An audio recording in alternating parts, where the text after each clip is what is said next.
most important and getting that 96. What's going on, everyone? Well, welcome to my first ever baseball live stream. And yeah, my Yankees have been god awful lately. Hopefully, they turn the corner. I'm not feeling optimistic, though. I'm not going to lie, but hopefully they prove me wrong. Hopefully they win this game and turn the corner. Hopefully they don't get swept at least.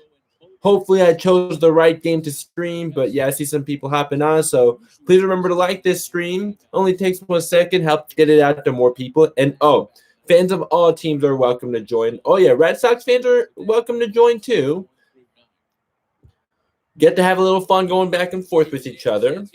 And also, anyone who's new here, please remember to subscribe and hit the notification bell. So here we go. First pitch on the way. Come on, common W. All right. But yeah, unfortunately, the NBA playoff games were too early in the morning for me to do this for. So I decided to do this for the Yankees Red Sox game.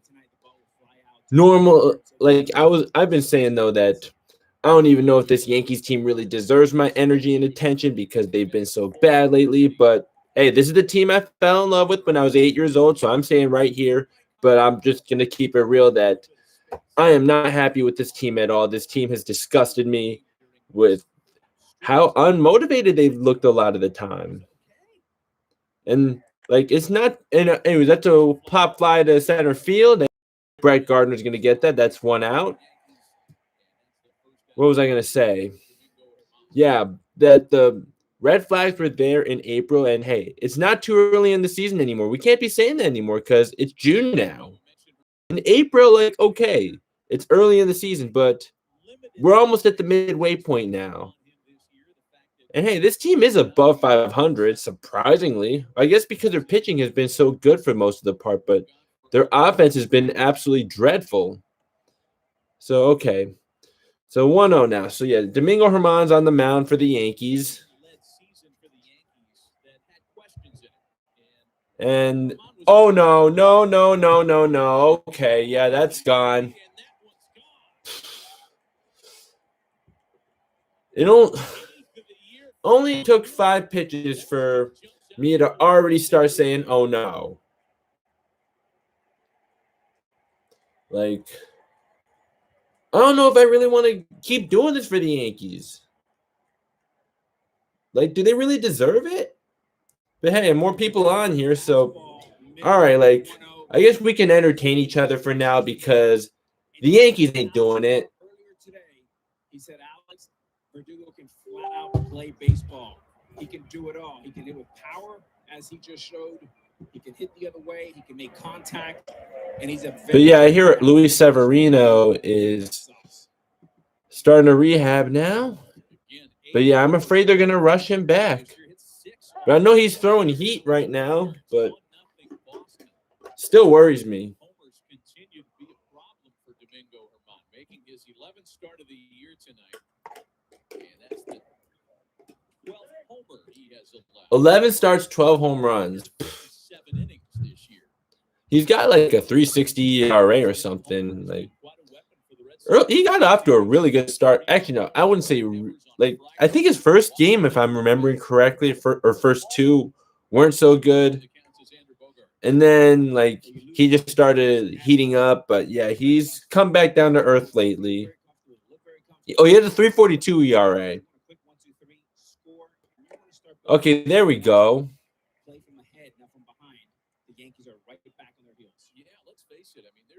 You went into this game with a 3.27 ERA, but that home run made it 3.42. 104 whip. Last in the American League in runs per game. That is almost impossible. I know, right? With this lineup, this team on paper should not be last in runs per game. Sorry to open up with so much negativity, but I mean, is it not warranted? I mean, how is it not warranted? Well, actually, especially to get back on top of where you need to be. I mean, I never expected them to be a threat to steal anyways, but I'm looking at the score app right now. It says they're 27th, and that's still really bad, but right? And the Red Sox are saying, "Oh, yeah, here we come That again." what I just looked at didn't tell me that they're last, but either way, this offense is pathetic. When the Boo Birds come out, that can work against you as well. And okay, that's a ground ball to Urshela, and there's 2 outs.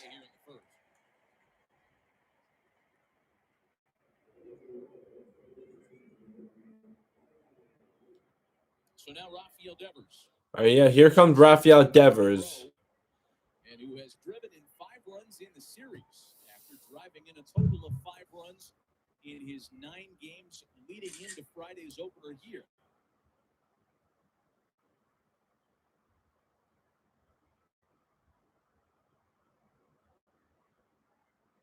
Three hits in the series for Devers, including the homer that we mentioned here on Friday night. Well, he has put together a marvelous back of the baseball card for 2021. Top 5 across the board. Ball in extra base hits and in RBIs. Walking through his weekend. One too many fastballs from Michael King on Friday. And broke the game open for the Red Sox yesterday with this run scoring drive.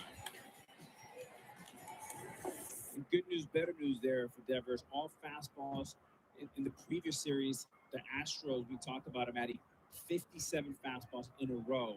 So the fact that he come into Yankee Stadium and hit the fastball is a great sign for Devers. On the ground to the right side. And there's a 3rd out. The Red Sox do score 1 run, though, on Alex Verdugo's home run. And the Yankees are coming to bat. And all right, well, I'm just chilling right now, though. But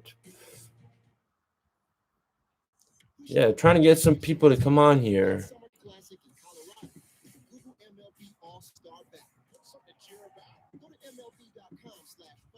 Or search for your favorite players on Google. Vote daily to turn these major stars into all-stars. The top 3 of each position will advance. Then it's time to get them to the peak by voting for all-star stars. Google MLB All-Star Ballot. Help put your team on top.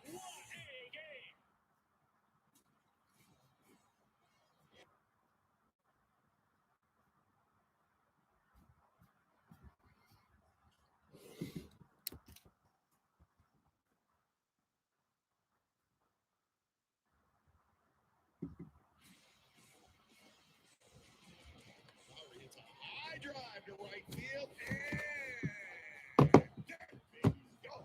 So the A's win again. We've said it for 2 weeks, and they just keep on rolling.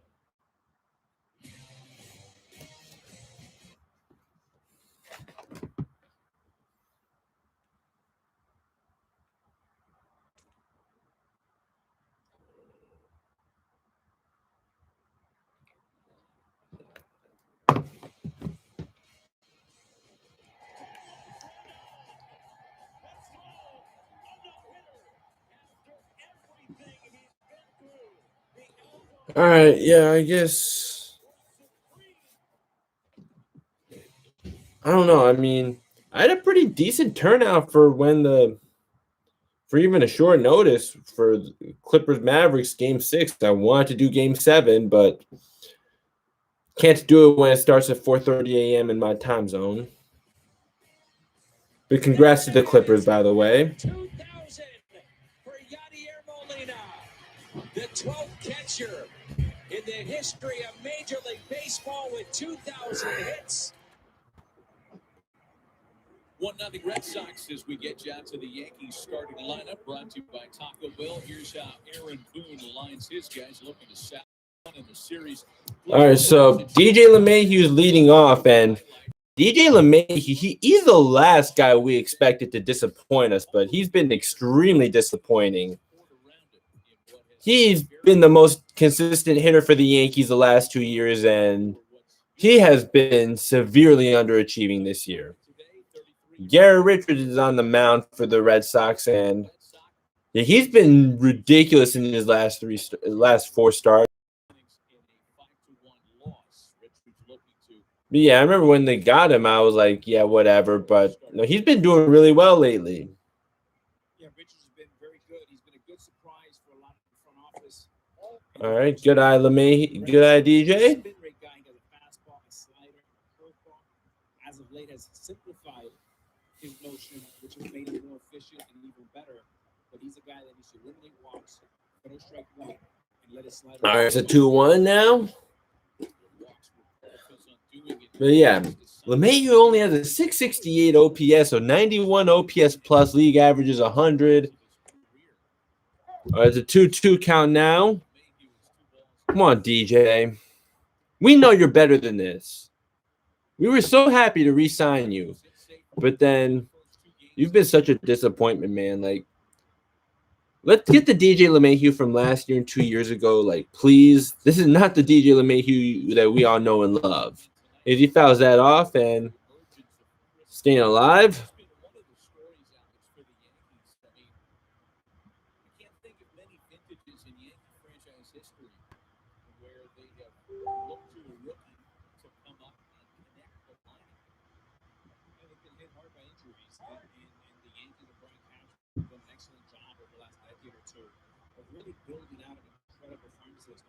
I mean, yeah, the farm system was built really well, but DJ just struck out. But yeah, the Yankees farm system's completely gone now.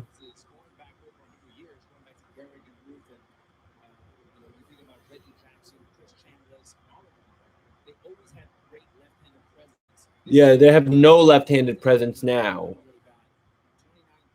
I think Brett Gardner has like a WRC plus of like 50. And then there's Mike Ford, who's just garbage. Aaron Judge has actually been the Yankees' most consistent hitter this year.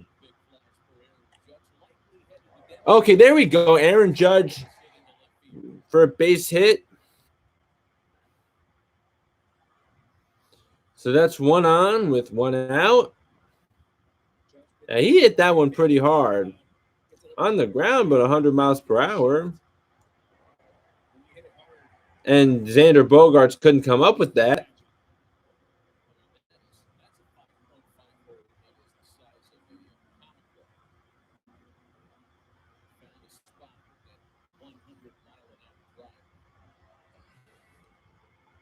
So here comes Gleyber Torres. Gleyber Torres has actually been hitting pretty well lately. I checked it last night before I went to sleep how he's doing lately. He's 5 for his last 16. That is hitting over 300. Let's hope he can continue hitting.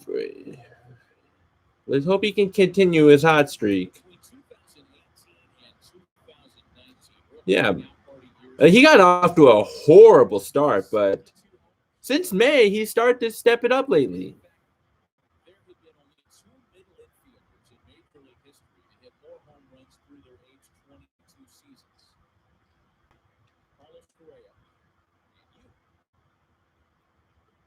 All right, let's go, Gleyber. Good eye.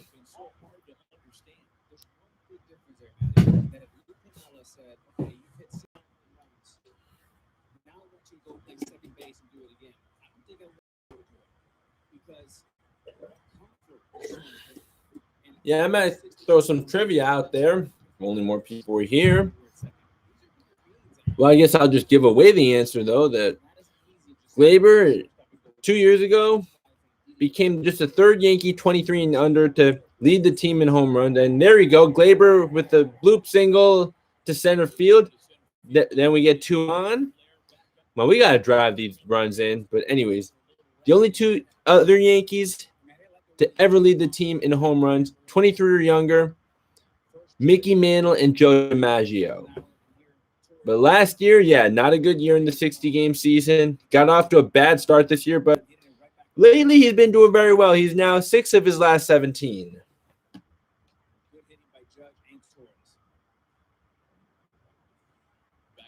That's a 352 or 353 if we round up. Yeah, that's a 353 average. Good stuff. And hey, Gio Urshela, like, okay, he's not doing great, but at least he's not miserable. But yeah, he's we would like to see better out of him.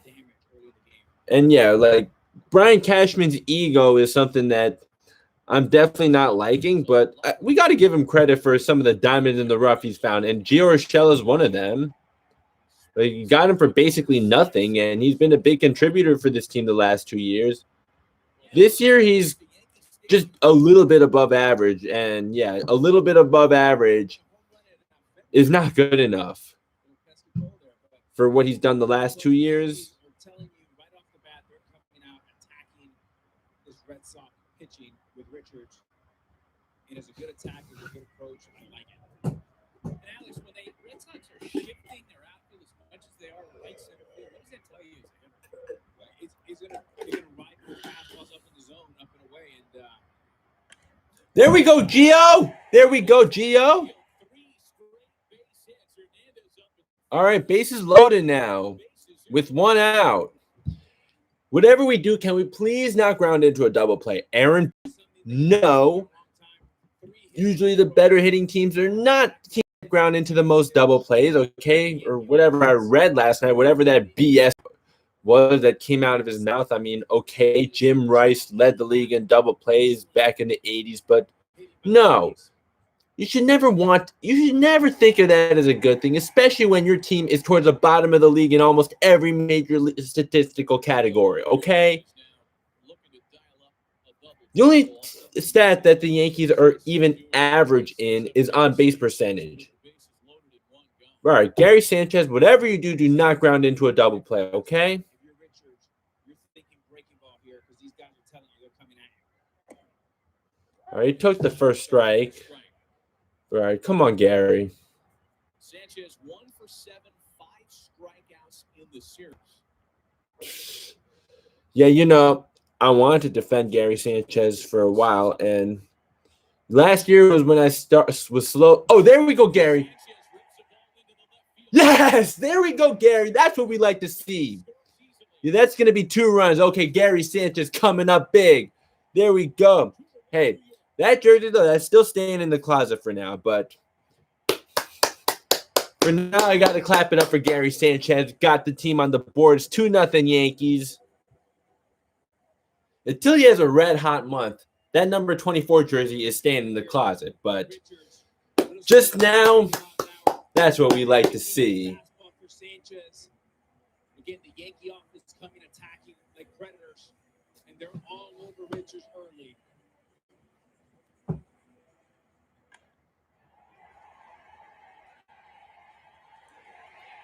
This is a big hit here for Sanchez and the Yankees. 4 knocks in a row at Yankee Stadium. Getting going a little bit is exactly what they've been famished for. I mean, that's almost like somebody took a 60-pound anvil off of Aaron Boone's shoulders. A big hit with the bases loaded situation. I mean, he has that anvil on his own shoulders by not actually managing this team. Sanchez coming through. 4 straight hits, and now it's the rookie first baseman, Chris Gittens. Great situation here. You got the infield playing halfway. And as a young hitter here, you want to think left center, right center, get the ball in the air and hit it hard. Gittens was hitless in his major league debut yesterday, hoping to solve what has been a real hole of non-productivity at first base for New York. 12th rounder back in 2014. So here's Chris Gittens. He was called up to play last night. Yeah, he did well in the minors, but all right, serious question for those who want Cashman fired. What do you even want in a new GM? What makes a new GM inherently better? Change for the sake of change is not a good. I agree with that. And hey, like Brian Cashman again, like he's made some brilliant moves over the last few years. Don't get me wrong there. Let's not forget that. But yeah, his ego, like the way he shafted Joe Girardi and brought in someone to just be a friend and not a real manager, like that pisses me off as much as anyone. Like Brian Cashman is great at bringing in talent, but also, like, he's got to know when he's wrong. But yeah, like, see, like, okay, the Yankees are winning right now. Runners on second and third. Okay, yeah, Jins is out, but we don't even see Aaron Boone ever move from the steps of the dugout. And here's Clint Frazier. That's strike one.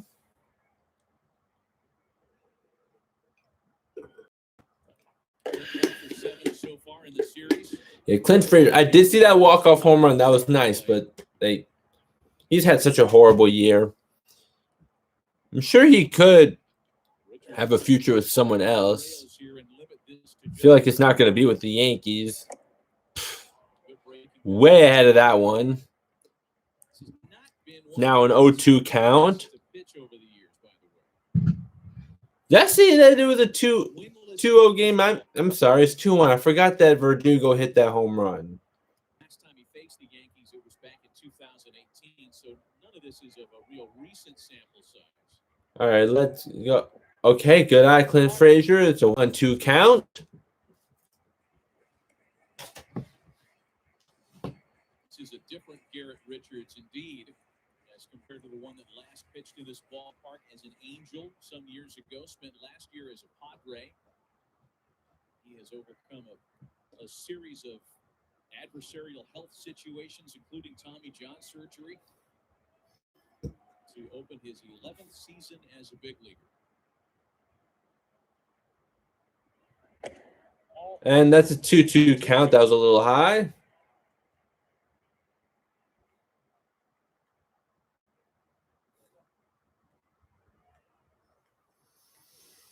Four straight one-out hits in the Yankee half of the first. Singles by All right, so far the Yankees offense, as much as I was just blasting them, hey, this has not been a bad inning. But let's see, 2-2 count, and yep, until now, yeah, Clint Frazier, come on, you got to swing at that. What are you looking at, dude? I mean, that was clearly over the plate, but 2 strikes, anything close, you got to swing. But hey, Yankees are up 2-1, so at least that. Mid-Star Classic in Colorado. Google MLB All-Star Battle. Something to cheer about? Go to MLB.com/vote. Or search for your favorite players on Google.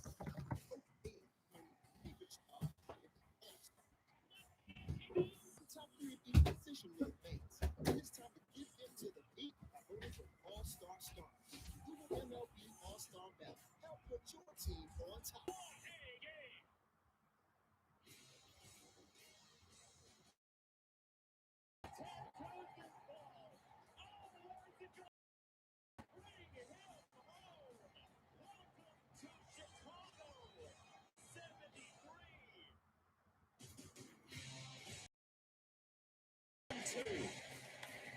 Adam Engel is a no-hitter, the 19th in White Sox history.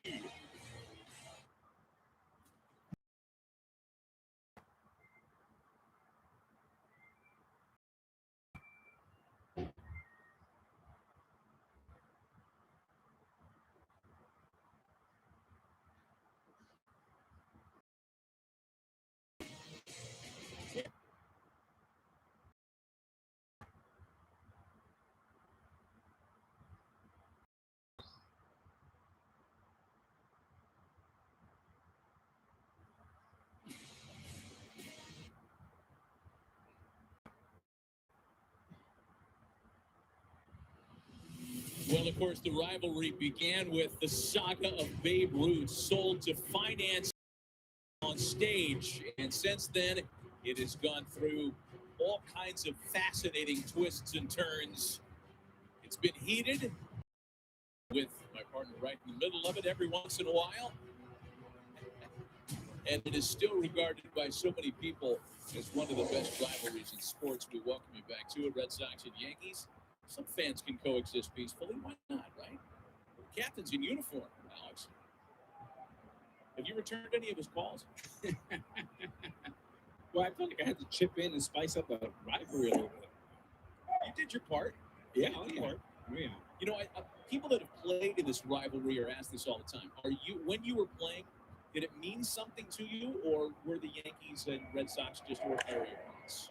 Oh no, man, it meant everything. I mean, how strong is that rivalry? I mean, I have so much respect for Jason Varitek. That fight was the last conversation All right. we had. Yeah, I just had to put some clothes in the dryer. So, okay, it's already 0-2. Yeah. I missed those first two pitches, but all right, let's go now. Get ready for broadcast. Maybe that's when you guys will talk. Maybe that's it. Maybe that's the day.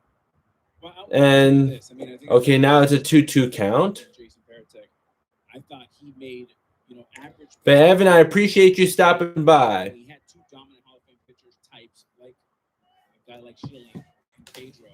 I mean, they were almost unhittable, and he was a big part of cementing that entire kind of dynasty they built. And here's a 2-2 pitch, and okay, that's a foul ball. We talk about this all the time. Rivalries in sports and in baseball in particular, it's only a rivalry when both teams are good. And that was not the case the last couple of years because the Yankees really beat up on the Red Sox in 2019 and 20 in particular. But this year, it appears. Well, I mean, I feel like the Yankees Red Sox is going to be an exception. It's a rivalry no matter what in my eyes. But okay, yeah. All right, there we go. It's 1 out now.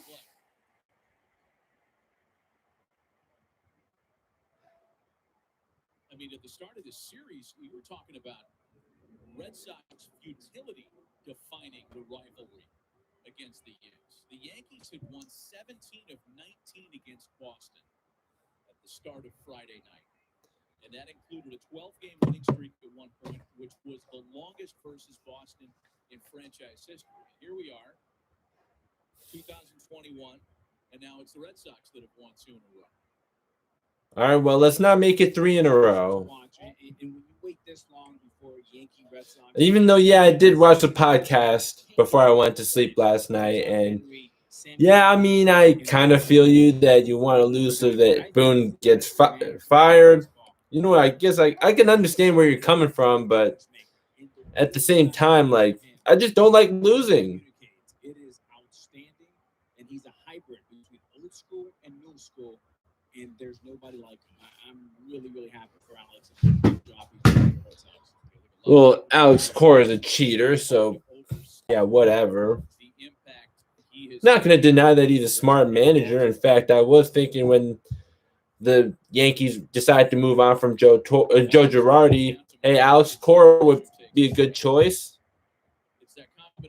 And hey, I would rather have him than Aaron Boone, regardless of the cheating scandal, but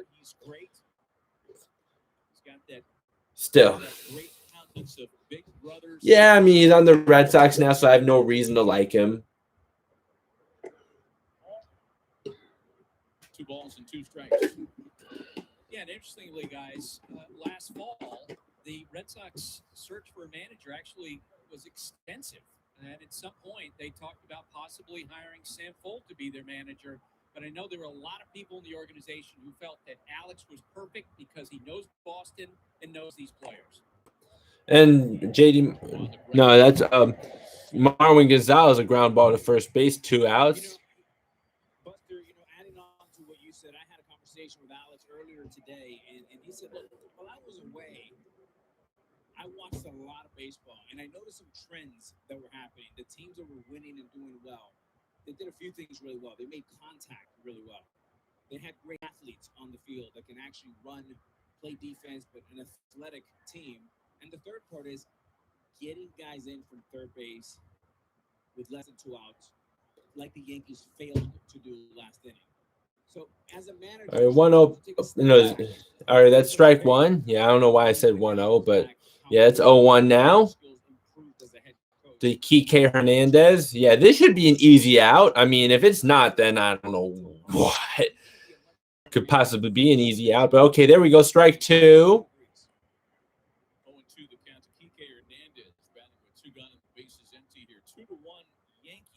All right, come on. Let's strike him out right here. Kike returned to the lineup yesterday, went 1 for 4. He has been struggling. And Alex Cora admitting to us that. And here's the pitch. And foul ball, still alive. Until Hernandez gets it back together.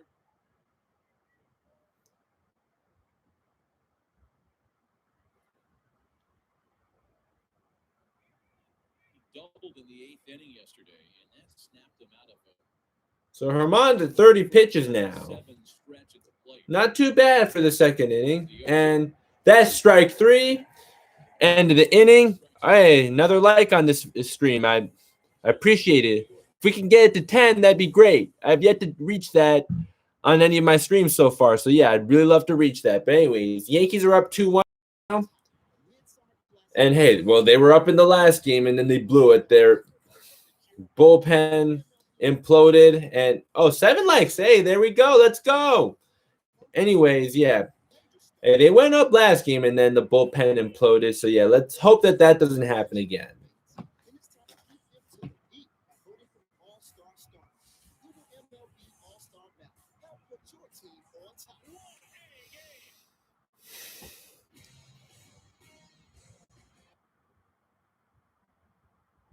What's the word with Darren O'Day? Because the Yankees could definitely use him.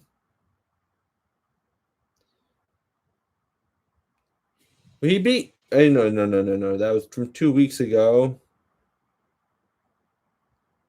Oh, he's 3 days ago. It says he's. Hey, Alex. So it says O'Day is to start throwing from 90 feet ago. So yeah, Yankees could definitely use him out of the bullpen right now. If he was healthy. Blow the game wide open. Giancarlo, no se può stopparlo.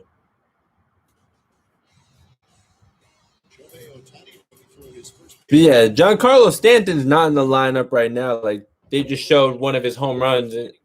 So how you doing tonight? Hoping the Yankees don't get swept.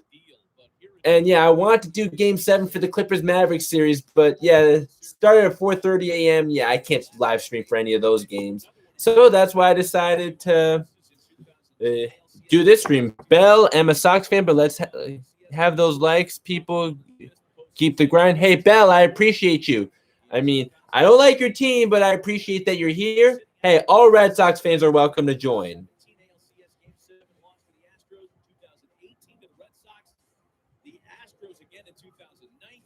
Makes it more fun when we have some Red Sox fans here. Last year, they're losing 5 games to the Rays in the ALDS. Commissioner's Trophy, what would be the 28th, is still atop the building along with Faye. So here's Miguel Andujar. 90 degrees in Westchester. Wow. Let's see what it is here in Tokyo, but I'll tell you, summers in Tokyo are very humid. I'm not looking forward to it. I'm not going to lie. Well, right now it's actually rainy season in Tokyo. Andujar fouled that one off. It's 0-2 now. But yeah, it's going to go as high as 79. So yeah, over 90 in Westchester. At least it feels like it. But hey, 8 likes. Let's keep it going. I like it, guys. But anyways, yeah, rainy season in Tokyo right now. And it's going to get really humid. And one step outside is going to make you feel really uncomfortable. So, okay, some people are starting to hop in. I like it. There we go. Let's go. Let's get some more people here. And, okay, yeah, that was a terrible pitch. So, yeah, that was like at Andujar's head. But, yeah, I don't think that was intentional. Only 79 miles per hour. So, all right. 1-2 count to Andujar now. Here's the pitch. And foul ball. Put some good wood on it, but pulled it a little too much. Is the fact that Richards and Herman are 2 of the 7 pitchers in the entire league who made 10 or more starts and allowed a lower on base and slugging their second time through This. as compared to their first. Nice. Oh, yeah, Andrew Harry fouls that one off. Okay, keeping the count, bringing up the count, staying alive. And what's crazy is Tony La Russa is going to get credit for all these wins that the White Sox are putting up, even though the team probably hates him right now. And I don't blame them when he doesn't have their backs.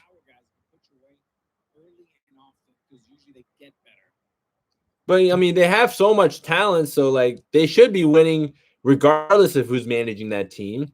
Same should be said about the Yankees, though. And Andujar grounds out.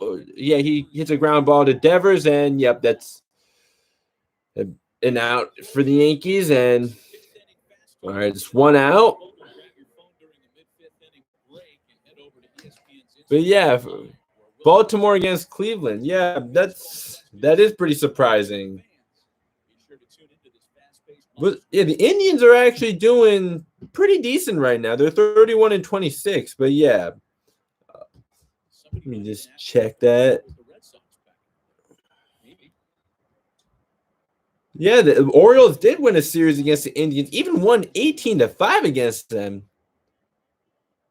I don't think I've seen this over the last 2 decades. Right? Winning solves everything. Yeah, I mean, like Tony La Russa, like I know the guy knows baseball. Like he's a Hall of Fame manager, and hey, Billy Martin was a very smart manager, just not a very friendly guy, not very easy to get along with. Never in my time, and way before that, I mean, Buster, do you remember a lineup, Yankee lineup against a power right-handed pitcher that has 8 And who? righties in a row? The organization is Cal Quantrill was pitching in that game where they. And Cal Quantrill has a 2.08 ERA. Okay, well, they had an opener, I see, but yeah. Wow, he really got lit up. He said the number one priority for him was to load up on left-handed hitting because that's what the Yankees have successfully won with. Yeah, and Buster, Mhm. the biggest thing did was get the big I like all your videos when my team sweeps a. Okay. I mean, if your team sweeps a series, then, well, that's where I'll still win.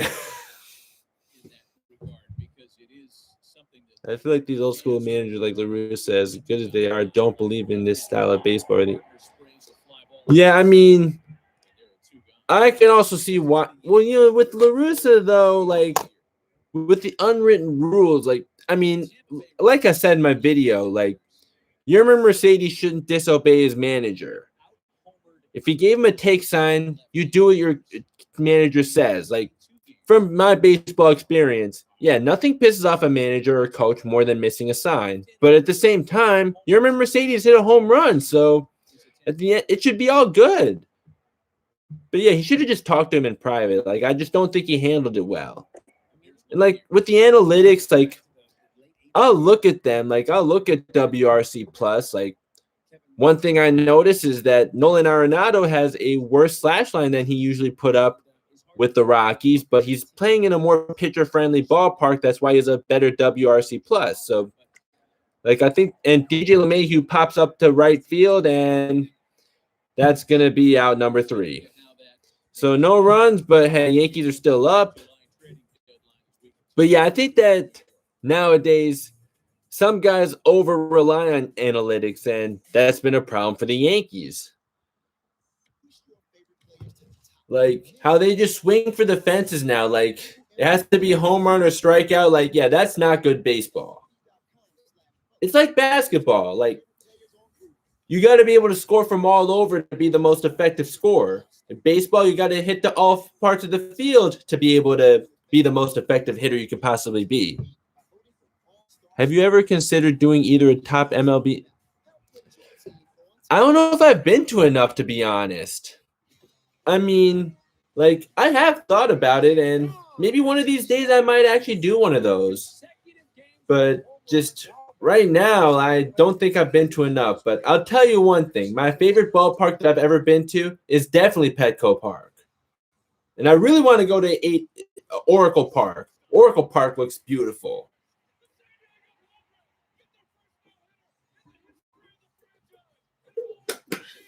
And with NBA arenas, like I've been to Staples Center, of course. I've been to Madison Square Garden, Izod Center, Barclays Center, TD Garden.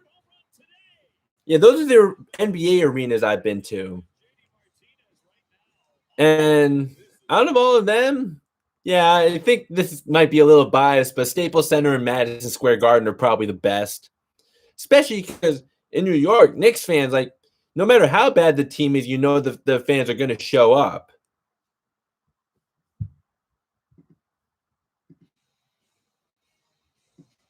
And yeah, Citi Field is nice. And you know what? I'm going to give it to the Mets. Citi Field is better than Yankee Stadium. And PNC Park, I really want to go to PNC Park. PNC Park looks amazing. And Guaranteed Rate Field, like, I haven't heard the best things about it. And also, sorry, but that's probably the worst name for a ballpark I've ever heard of. Like, just being honest. Still thinking about the Gatorade Glove and the Garvey Homer. Cubs Padres coming up Monday at 10 Eastern. Angels and Royals, and then it'll be Cubs Cardinals. All right, top of the third inning. Here we go. And first pitch of ball. So here's Christian Vasquez at the plate.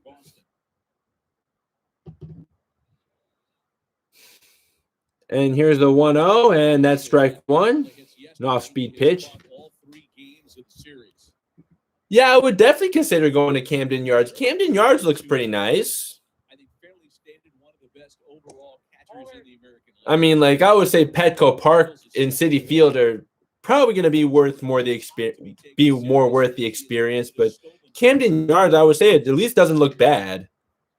It's considering Yankee Stadium South, and there's a base hit for Christian Vasquez, and it's 1-on for the Red Sox. Because Bobby Dahlbeck has crazy power, as witnessed yesterday with his 6th homer of the season, and one they're still talking about. All right, let's just get on with the game now. I don't want to see the Red Sox home run off the Yankees over and over like that. Actually, I don't know about over and over, but whatever. But okay, yeah, ball back. Yeah, the guy's only hitting 199. I don't know what his other stats are, but that's just what it says. That's just what I'm looking at right now. With Citi Field, I've always joked that the one thing the Wilpons did right with their – exactly. I feel that, yeah, because the Wilpons just didn't seem to care about fans. Like, that's the worst part about how bad of owners they were. Like, they really just didn't seem to care about the fans.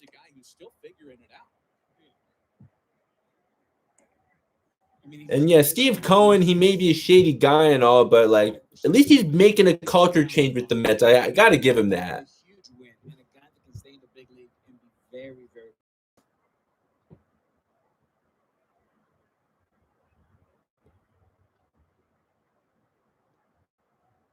So 1-1 to ball back, and that's strike two. He goes back and forth with a leg kick too, Alex, and I hear you talking about the leg kick all the time. I spoke with Tim Hires, the Red Sox hitting coach, during the week. Sounds oversimplified, but when you consider the size of this kid and the leg kick. All right, let's go Domingo. It's a very complicated and pick off, but yeah, just checking him right there. Dad grew up taking him to the Kingdom, watching the great Edgar Martinez. Edgar Martinez taught me that with the leg kick, you gotta be subtle, you gotta put it down early. Amway Center in Orlando is definitely an NBA arena.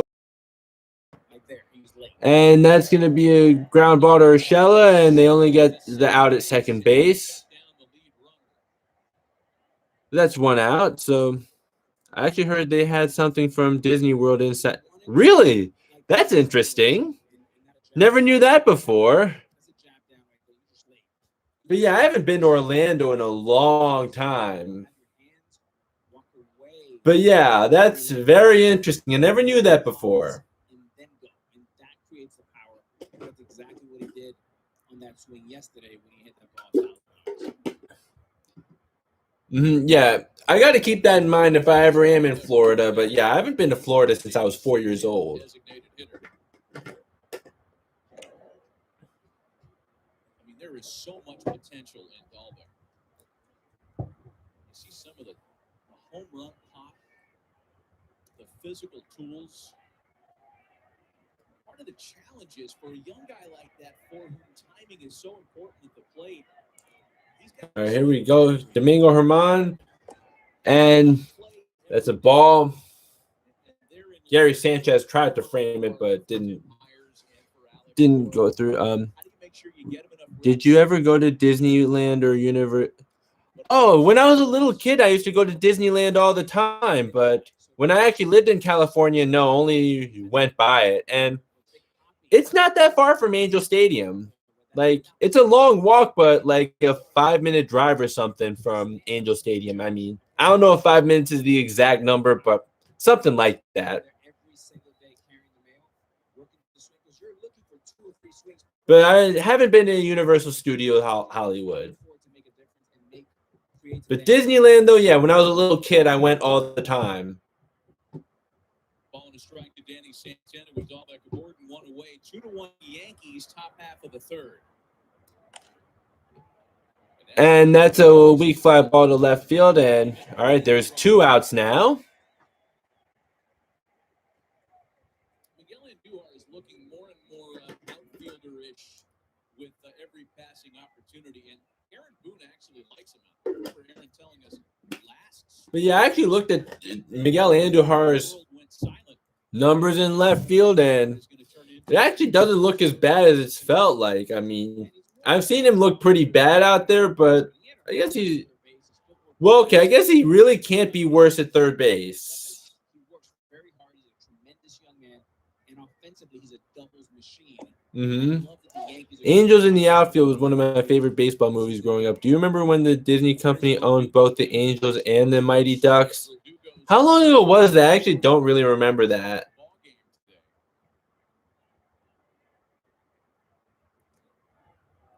Anyways, I'm just going to look at Andujar's defensive numbers right now. And in left field, okay, he's -1 in defensive runs saved. That could be going down for all we know. But also, like, I wouldn't expect anyone to be – okay, there's a ground ball to second base, and that'll be 3 outs.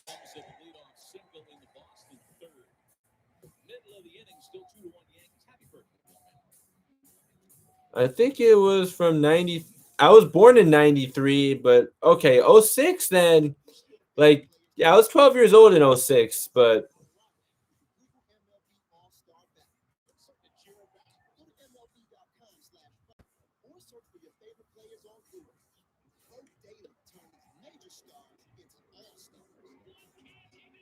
I'm just going to look it up. So, Anaheim Sports actually does have a Wikipedia page. I didn't know that.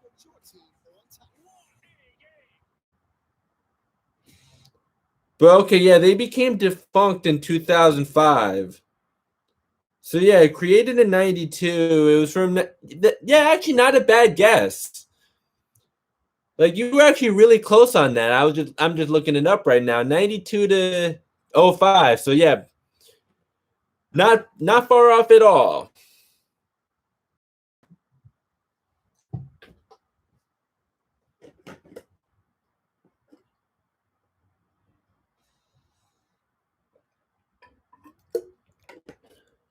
I actually don't think I've seen it, to be honest. But yeah, I've got you. I know that's my bad on that. Is it on Netflix?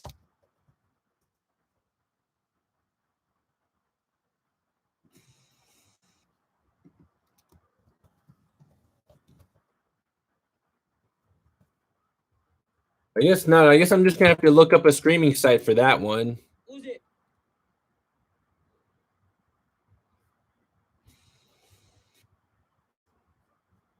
But yeah, favorite baseball movie is definitely Moneyball.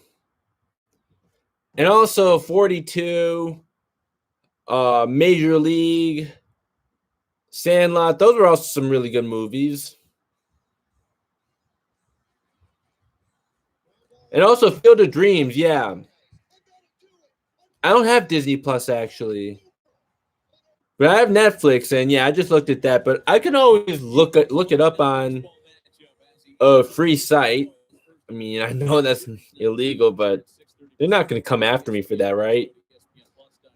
Because I've watched plenty of movies on free sites. Here's Aaron Judge to start off the bottom of the third inning. And Aaron Judge hits a sharp line drive to center field. And yeah, that's a pretty loud single for him. Yeah, Aaron Judge has been by far the Yankees' most consistent hitter this year. Adjustments that Richards has undergone since signing with the Red Sox. Dave Bush, their pitching coach, told me during the I'm not expecting him to hit 300 for a whole season because he's not that kind of player, but so far I love what he's been doing.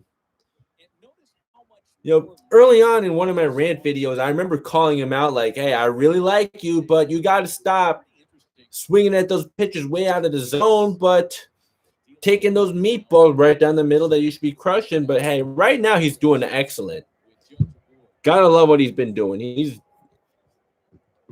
What's he at now?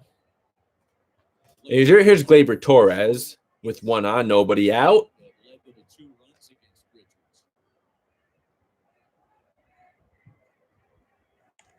And Gleyber hits a foul ball there, but Judge is actually at 296, but he's very close to hitting 300. The Yankees will be playing the White Sox at Field of Dreams in a few months. Depends on what time the game starts, but I hope I can do that. Yeah, that'd be awesome. Like, man, when I found that out, like, I was really excited, but then the pandemic had to ruin those plans. And also, here's another thing about this. I'm actually using a paid subscription for MLB games, so in NBA games, I'm having to rely on free streaming sites, which, yeah, that's a Wi-Fi killer. But this paid subscription, yeah, I don't think I'm going to have Wi-Fi problems with this. And also, it's not going to keep freezing. That's another thing that's been great about this. Well, actually, one of my high school acquaintances was nice enough to let me use his account, so I thank him for that. But yeah, these live streams have been fun. And I really appreciate you stopping by for most of them. He said, you take those 3 games away, the pitching has been so good and so consistent. We've been in every game. The same can't return to the Yankees. They've been blown out a lot and dominated by a lot of average pitching. All right, 1-2 to Gleyber, and oh no, double play right there. I think that's the first of the game for the Yankees, though.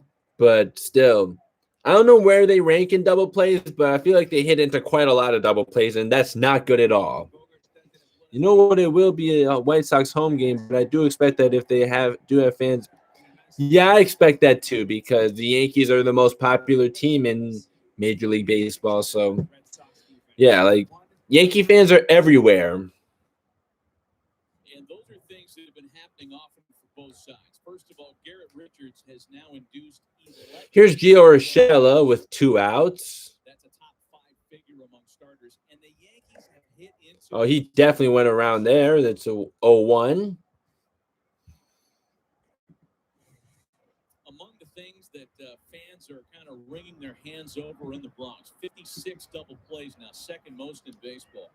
OPS with runners second lowest, and the outs on the bases have. Yeah, like, okay, we get it. The Yankees' offense has been dreadful this year. And Gio Urshela is the weak ground ball. It's foul. It induces more double plays. Lefties, they have the hole open, and there's more ways for them to create damage. All right, come on, Gio. Let's go. Righties or double plays. That's bugging you today, isn't it?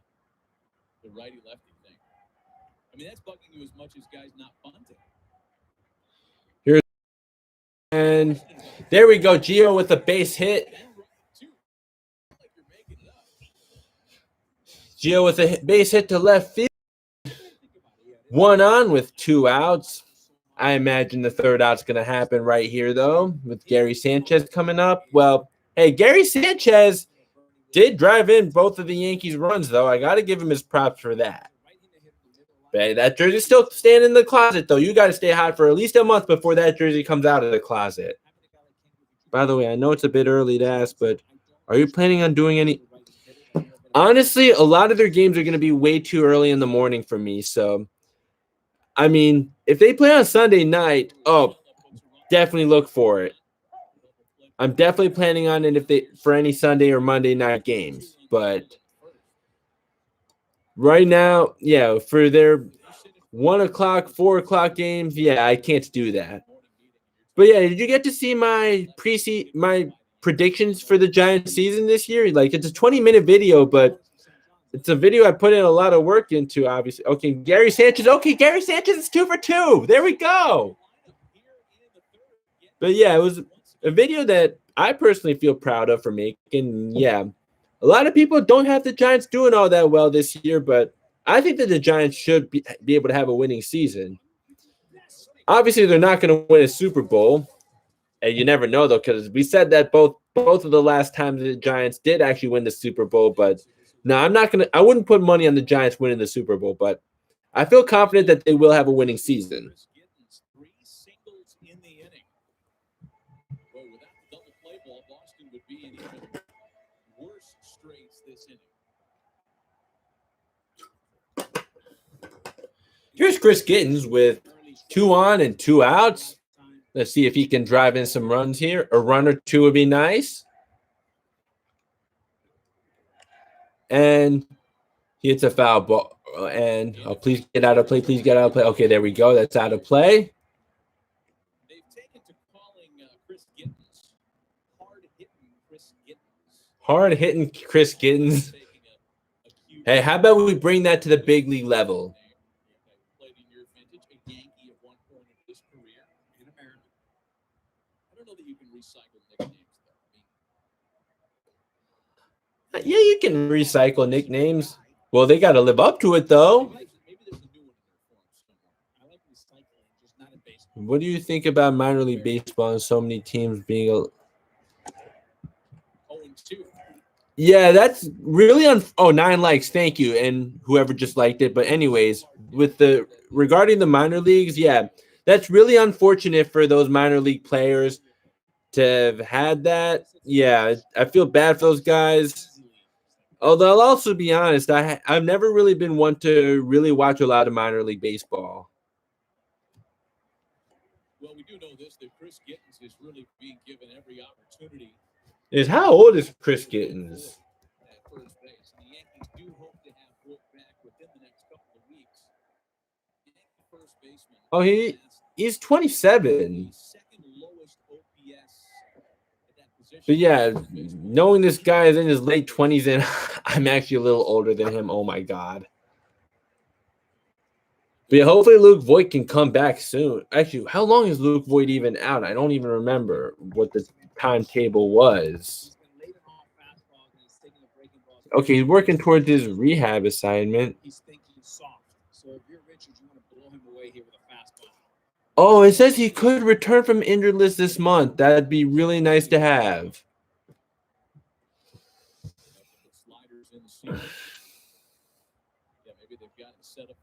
Here's the 2-2 to Gittens, and that's 3-2, a full count now.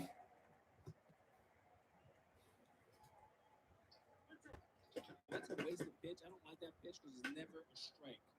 That ball coming to your coconut, you're not going to swing at it. I just hope he drives in these runs. Who's after him? Clint Frazier. Yeah, I'm just worried that if this is a walk right here, Clint Frazier's just going to get out. So if Gittens can just come up here right now. Come on, swing the bat. That was right down the middle. Come on.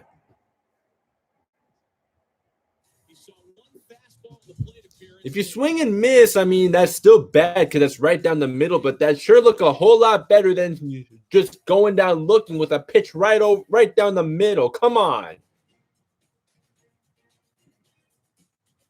You know what? That two New York Yankees affiliates were affected in both Staten Island and former Double-A Trenton Thunder. In contrast, some of the teams got promoted, such as Somerset, which is the but yeah, it's all related to the pandemic, right? Yeah, because I feel bad for those guys. Then it's time to get into the heat by voting for All-Star Stars. Google MLB All-Star Ballot. Help put your team on top.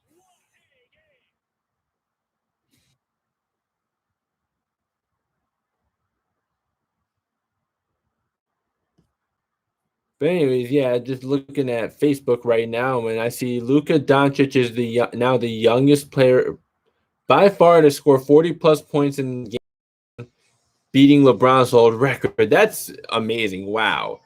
22 years and 98 days. That's ridiculous. I mean, he's got to do better at the free throw line, though, but hey. But I would still say that he's towards the bottom of the list for the Mavericks for who's to blame. Like, of course, when you lose a series and you're the star player, a lot more often than not, there are things you could do better. And for him, free throws. But he's still amazing, and the fact that he's been able to do this at 22 years old is absolutely phenomenal.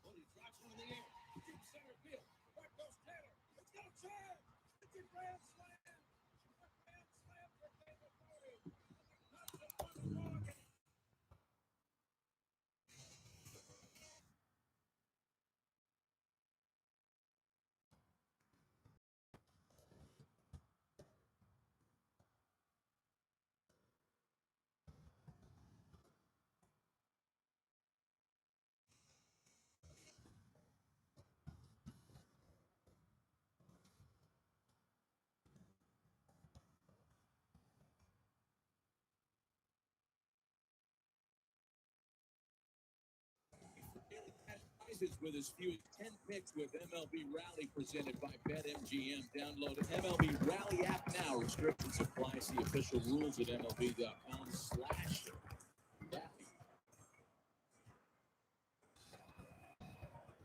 Well, a 2-1 lead for the Yankees as we hit the top half of the fourth. Bogarts, Devers, and Renfroe middle of the order against Domingo Germán, who yielded the homer in the first. Allowed just one base runner since. Anyways, here we are in the top of the fourth, and Miguel Andujar is not going to get to that, and that's a base hit for Xander Bogaerts. And oh wait, he got him at second base. Nice. What a play by Andujar right there.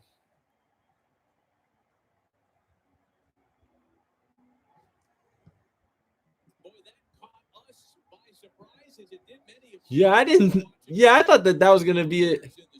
I didn't even know if Bogarts was really going to run on that. Yeah. But hey, that's a nice throw by Andujar right there. DJ put the tag on.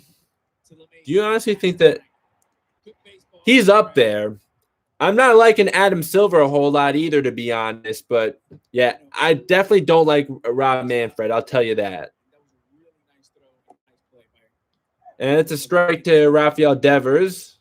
Just his second career outfield assist as Bogarts is thrown out trying to stretch the single into a two-base hit. A ball and a strike to Rafael Devers. But while we're talking about Bogarts, the fact that he has had such a terrific season, he, after all, leads all shortstops in batting average, extra base hits, among other categories. He is still not the first, nor is he even the second or third name you hear in that water cooler discussion. Who's the best shortstop in the game? You might not even hear his name first or second when you're talking about the American League. And maybe because one of those high-profile, sexy free agents to be, Rhea, Story, and Baez. What he is. He's a world champion. He's a Gold Glove caliber defender. He's world class on the field. Off the field, he won a championship in 13. And Buster, you mentioned this earlier about how highly, but he's been an incredible role model for that organization. Signed a contract because he wanted to stay in Boston, took control of the contract, which was great. So yeah, that's a 2-2 count to it's Devers is at the plate, right? Yeah, because I kind of got sidetracked. I'm sorry.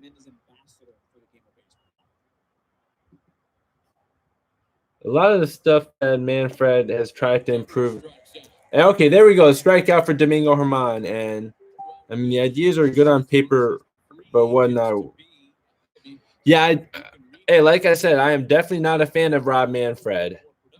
Like, I don't like the extra inning rule.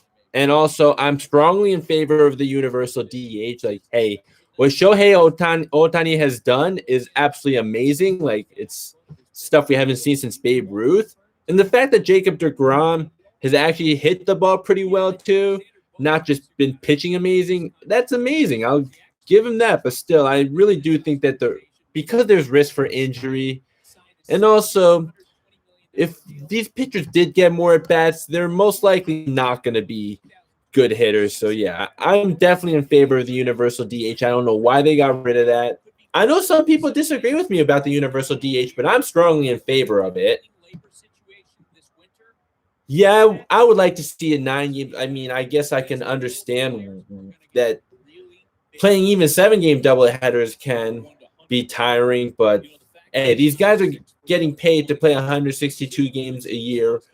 And hey, the guys from the past were able to play 9-inning doubleheaders. Like, why not now? Especially because we have such medical advancements. Like, the fact that medical advancements have continue to get better and better. Like, why can't we play 9-inning doubleheaders now when these guys are supposed to be in better shape than the guys from back then? And these guys are supposed to be more durable than the guys back then.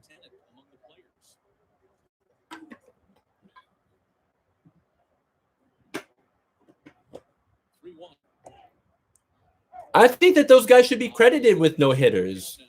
Even though it was only for 7 innings still, I mean, they pitched the whole game. So, I mean, yeah, you could say like it was a 7-inning no-hitter in the record books. That's fair. But they should still get credit for the no-hitter regardless.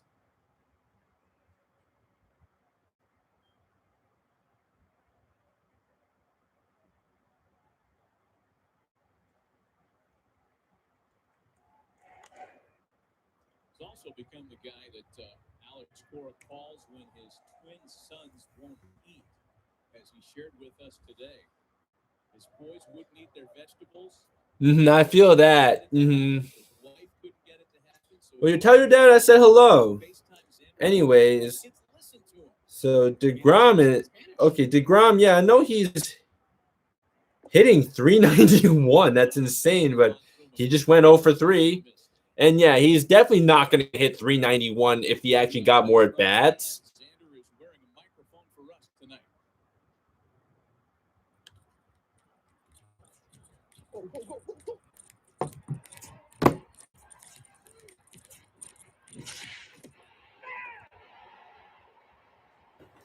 Yeah, my dad just wanted to say hello right back at you. I appreciate that. And hey, he's always welcome to join these streams as well. Always welcome to tune into my content as well.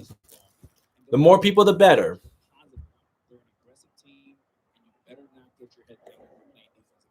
Well, that audio tells us that he was thinking double right as he swung the bat, right out of the box, as they say. Indeed. Would you talk to yourself as a baby? So Marwin Gonzalez, yeah, not even a 600 OPS. So Germán's about to throw a 60th pitch, and that's a strike. At least I don't think he does. That's fine. I mean, yeah, like I'm not going to beg him to come on here, but it sure would be nice to have him. Like, it's just an invitation, not like, hey, you better come on to my channel. Like, no, I'm not going to do that. And that's a strike. Yeah, 0-2 now.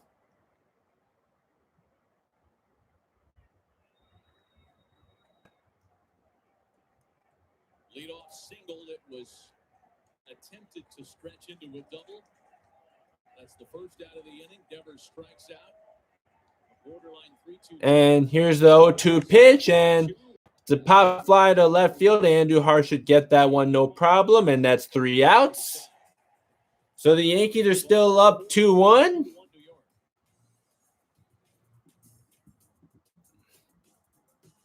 Well, so far, looks like Bell, the Red Sox fan that shut up, might not like all my videos yet. I mean, if the Yankees blow this lead, okay, that's where I'm still going to win, but I still want the win regardless. I don't like losing. It's been enough of that this season.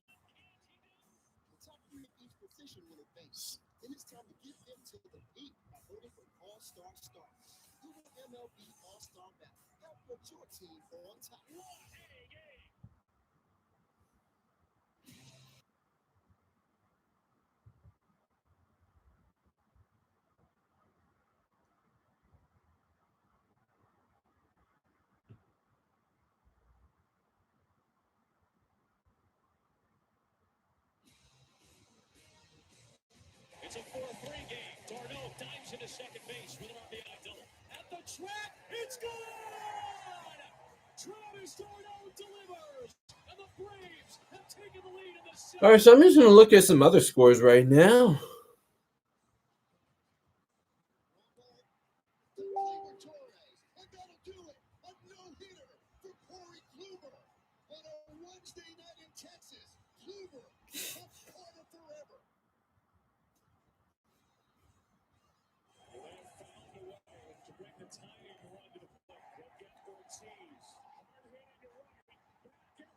So, yeah, the San Francisco has been a real pleasant surprise. Well, actually, they just lost to the Cubs, though, but Twins beat the Royals. White Sox beat the Tigers. Astros beat the Blue Jays. Boo. I mean, yeah, the Astros are doing better than the Yankees right now, but I still have no shame in making that video. Should have swept that series, though. In your opinion, who has been the biggest disappointment this year? I would say the Yankees have been the biggest disappointment this year. They should be running away with first place, and here they are in fourth place. But Minnesota's not too far behind. Actually, you know what? Maybe Minnesota's the bigger disappointment because at least the Yankees have a winning record, but that's not the standard for this team. Or Cincinnati, well, I wasn't really that high on Cincinnati going into the year anyways. Washington, though, The count to Clint Frazier.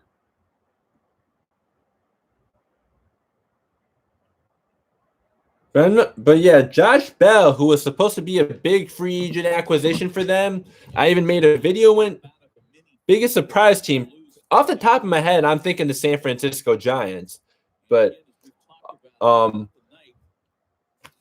yeah, Josh Bell has been a huge disappointment for the Nationals. Yeah, I thought maybe he could revert back to that 2019 version of him, but no, he hasn't. He's picking up right where he left off in 2020. Yeah, I would say that the San Francisco Giants have got to be the most surprising team. We started this discussion earlier, Alex, talking about the lack of left-handed pop in this current. Actually, I don't know. I actually was very high on the Mets this season. I actually have them win. I actually picked them to win the NL East this year and lose to the Dodgers in the NLCS. Probably as early as now, teams that are, while not admittedly. I'm not sure when Carlos Carrasco is going to debut for them, but and here's Miguel Andujar base hit up the middle. That's one on with one out. Like really, I actually thought that the Mets were going to be really good this year. And here they are in first place, and they've won 7 of their last 10, and Francisco Lindor starting to heat up. But when they made that trade with Francisco Lindor, like, of course, getting Lindor was awesome for them, But where they get bonus points from, at least from me, was getting Carlos Carrasco and giving them that second starter. But then he hasn't pitched yet this year. I wonder when he's going to make his debut. But at the time of the trade, that's where they got bonus points from me. But it's kind of weird how it worked because, well, he was a big bonus for the – I thought the Mets, it was kind of 50-50 considering the NL East was supposed to be presumably the best division in the division. Yeah, I can kind of feel that. And yeah, the Braves are actually definitely one of the more disappointing teams this year too. They're currently under 500.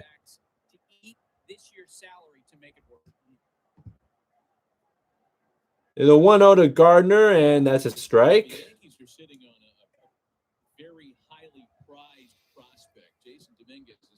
And yeah, Marcus Stroman has been absolutely phenomenal this year. I'm going to look at him on Fangraphs, though, because I also said at the time of the trade that having Lindor is going to really benefit him, knowing that Stroman is a ground ball pitcher and Francisco Lindor is an elite defensive shortstop. So, like, yeah, that's where I thought, oh, that's going to really benefit Stroman. That trade that happened between the Padres and the White Sox, where the White Sox plugged a hole in their rotation, getting James Shields. Matt, I think you have heard of the young player who went to the Padres. Yeah, James Shields for Fernando Tatis. Yeah, they're just bringing up that Fernando Tatis trade with the White Sox. Yeah, the Padres absolutely fleeced the White Sox there. But hey, the White Sox haven't been doing too bad considering that. I would actually say that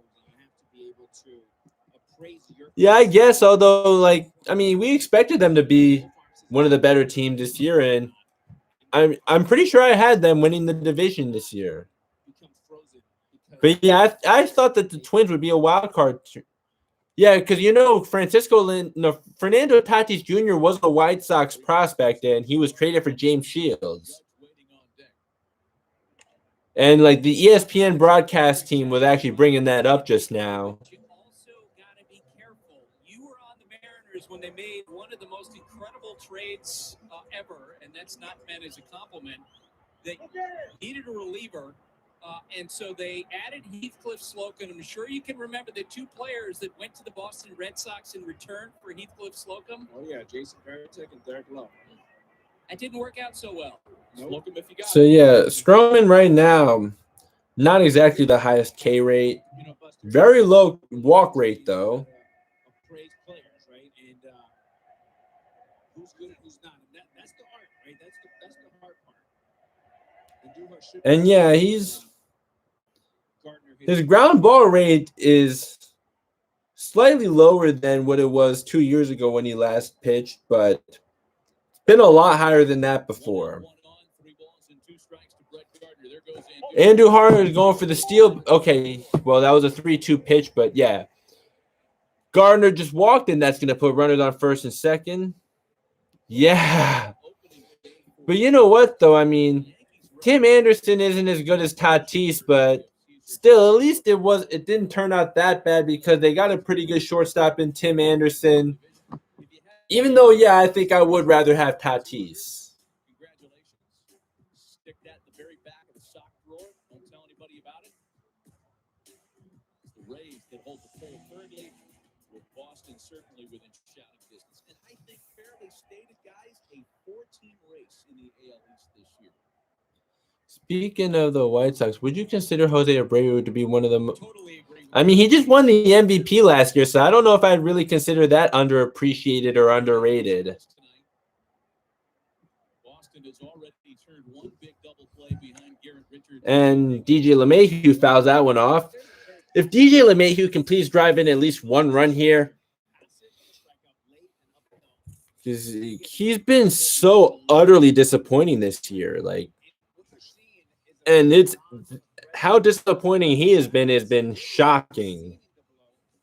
Not the predator that he's been here the last 2 years.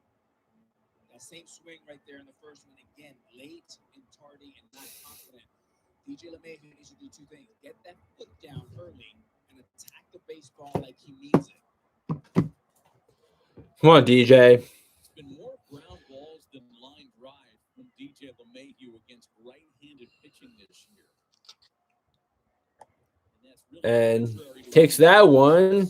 It's 1-1. It just seems to me that no one, I guess, but you know what? Like, I guess the White Sox just aren't as talked about as much. But I mean, well, I think we noticed that they're a really good team. But I mean, here's a 1-1, and that's 2-1. Yeah, I just find it hard to consider a guy that just won the MVP to be underrated. Foot was down early, a little bit quieter. You see this right here, that's a good take. Aggressive, then I'm going to stop. All right, here we go. DJ LeMahieu, 2-1 pitch, and fouls that one off. It's 2-2 now.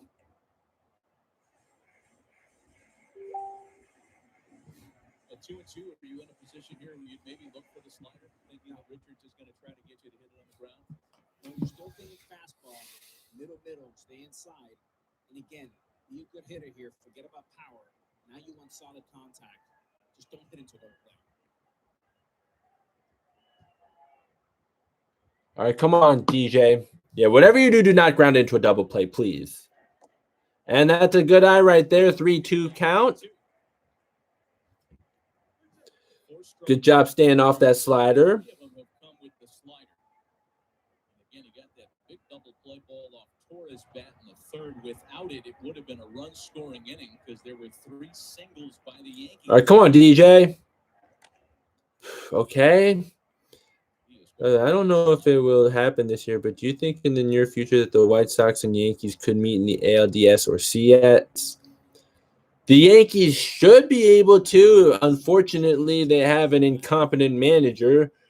And unfortunately, Brian Cashman, like, he's great at acquiring talent, but just thinks that a manager who's going to be a friend instead of a real manager is what's going to work. But clearly, that's not what's going to work. Okay, DJ LeMahieu walks. There we go. If they still held on to Joe Girardi, I would believe in this happening a lot more. In fact, I also believe that the Yankees would have already won a World Series by now if they held on to Girardi. And that's going to get Alex Cora on the phone with his bullpen. Bases loaded, 1 out. Here comes Aaron Judge, and the only thing I want from Aaron Judge in this situation is to not hit into a double play. Sack fly, that works. Or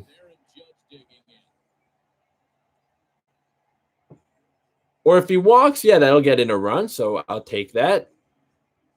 If he strikes out, well, I guess then it's up to Gleyber Torres, but yeah, that's the second to last thing I want, though.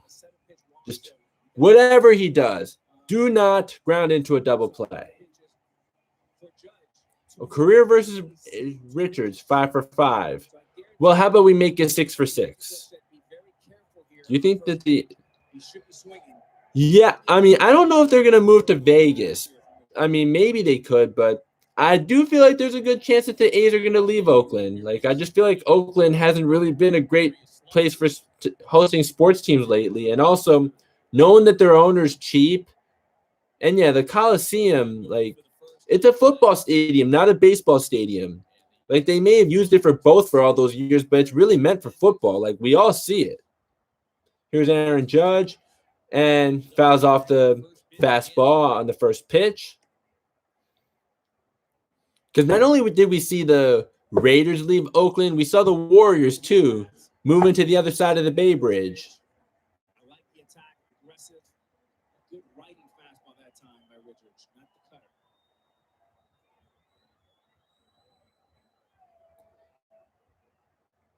And here's the 0-1 to Judge. And ground ball up the middle. Oh, no, not a double play. Okay, well, that'll drive in a run, though, so. Okay. Yeah, that was a nice defensive play, though, but hey. Yeah. Yankees go up 3-1, though. I like that. At least there was no double play, so I will gladly take that. But, yeah.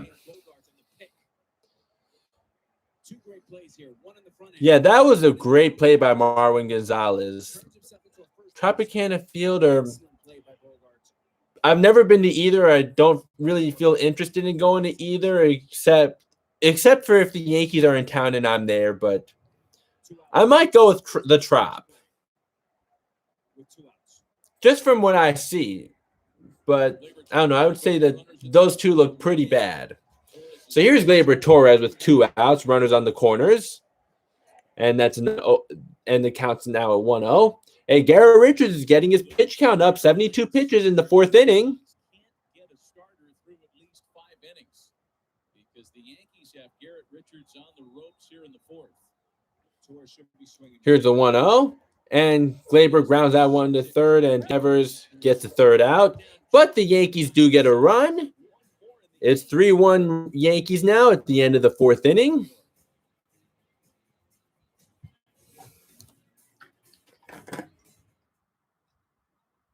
Wish your favorite players to the Midsummer Classic in Colorado with the Google MLB All-Star Battle. I will be right back. I'm just going to refill this. I'm also going to type that in the chat because I don't want people coming in on and saying, "Oh, where's Nick?" You feel me? So It's time to get back to the beat by football All-Star Stars. MLB All-Star Battle.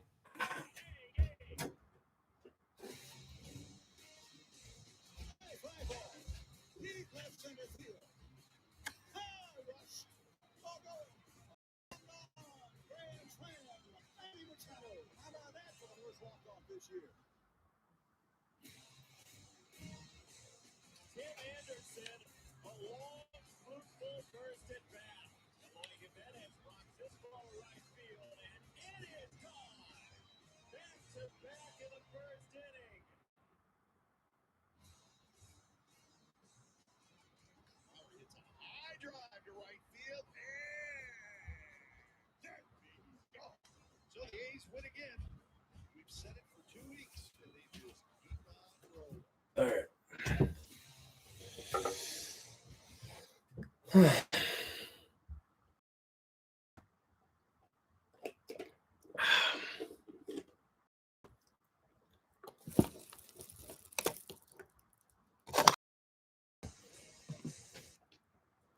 Well, you said you have been.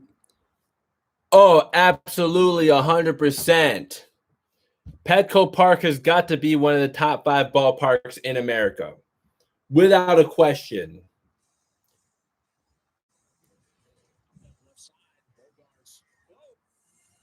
ESPN's telecast of Sunday Night Baseball presented by Taco Bell is brought to you by Midas Tires, Brakes, Oil.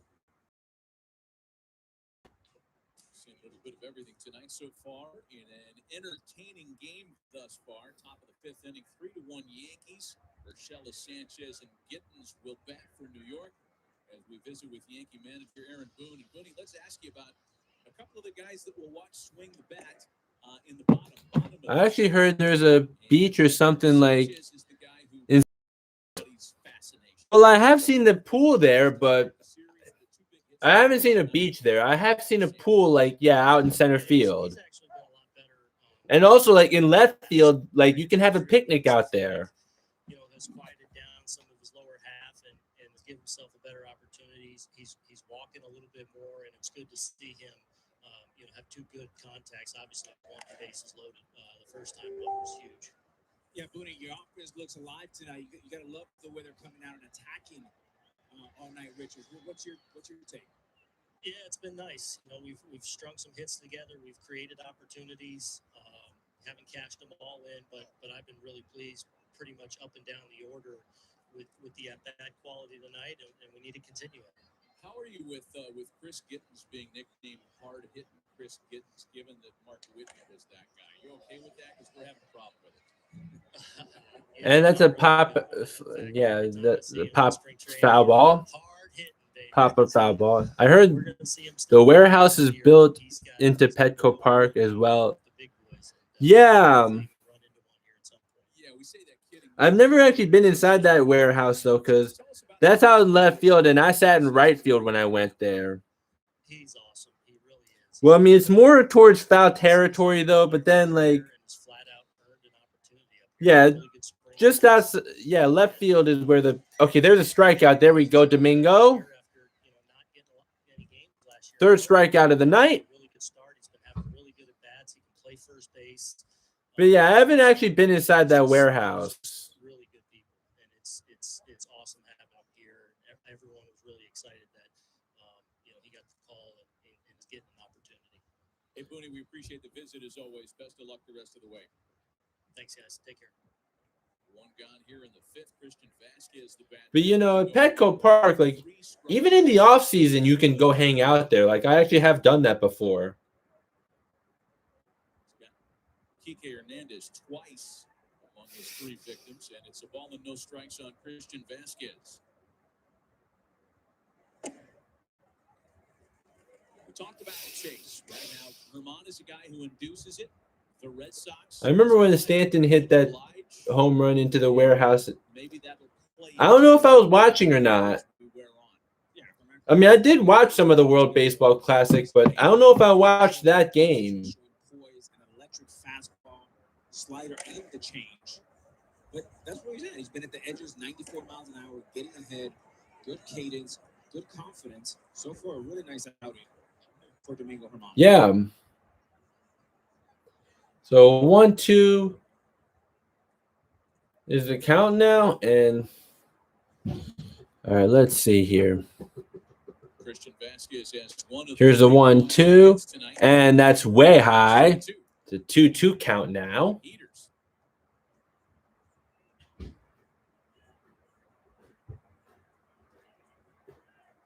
Herman actually throws his curveball more frequently than he does any other pitch. His curveball usage is 4th highest among qualified starters this year.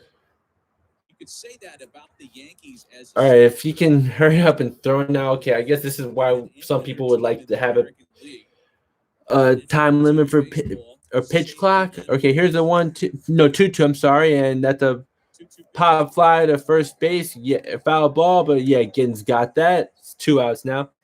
It was a winner goal. It's so ironic, Alex, that the biggest I think I may have watched that game. Yeah, I actually think I kind of do remember when Adam Jones made that catch robbing Manny Machado. Or it's possible I saw a highlight of it. I actually remember that more than the Stanton home run. But the starting staff has been very good. Yeah, their ERA is second in the American League, and they've done a great job. And like to your point, when you came out of spring training, you thought pitching would be the issue, not offense. Right? Yeah, that they were talking about how pitching would be the issue instead of offense. Or how they thought ground ball to Urshela, or that's a hard hit one. And okay, there we go, 3 outs. It wasn't a ground ball actually. It was for me. Oh, Cece's in the house with his wife Amber. Hey, Cece's gotten jacked since he retired. For the top of the 5th, which means it's time for tonight's 5th inning fast talk presented by T-Mobile. Head over to ESPN's So Yankees do up Gio Urshela, Gary Sanchez, and Chris Gittens.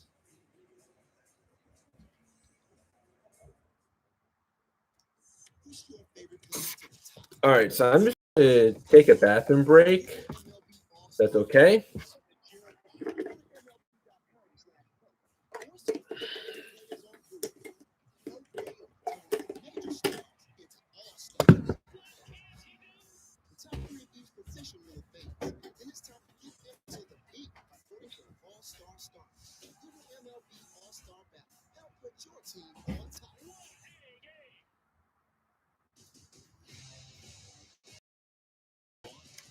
This one, Robles, this one way back. He leaps and he makes a terrific catch. Segura heads back to first. Robles throwing that direction. Double play on the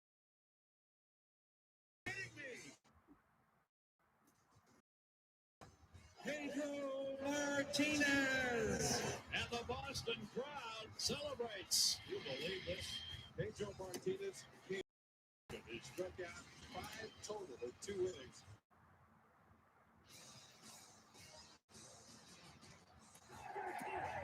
His first major home run. His 668th career big league home run as his first as a Los Angeles Dodger. Fernando Tatis Jr. in a line drive, 3-run home run. Nando has done it again. A grand slam. 2 home runs, 7 RBIs for Fernando Tatis Jr.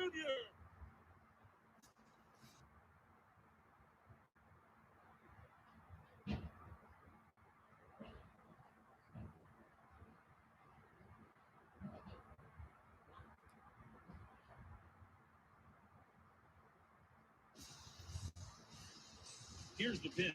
Swinging a hard hit ball inside third base.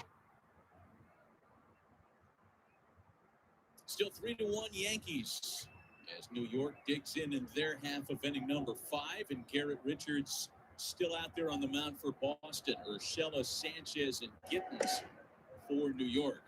We were talking about this a little while ago, that the Red Sox have had such great success getting starters through 5 or 5+. 5+ innings from their starters 49 times this year, the highest total in baseball, and it's happened in 34 of the All right, 37 I'm back. games. Quite a turnaround from the season that was 2020 in Boston. Here's Gio Urshela. Okay, I missed 2 pitches, but pitch counts as 75 for Garrett Richards, and Gio Urshela fouls that one off. Working his way back from Tommy John surgery. At this point, it's almost Last like he's night, I was rewatching the first MLB games ever played. To your question, hope for the Yankees. Oh, wow, all the way back in 2000. Rehabilitation appearance since he had his Tommy John surgery. First time on a mound in 20 months. Talking 96. Yeah, I didn't really watch baseball back then, but that was actually before I moved to Scarsdale, because I moved to Scarsdale in September of 2000. Same for Sale. I think each side is hopeful that that'll happen, but I don't think it's being depended on. Yeah, I don't think you can depend on it. Ball and 2 strikes. The count to Giovanni Urshela. And okay, that's way high. It's 2-2 now. Okay, separate hit. Can he hit left-handed?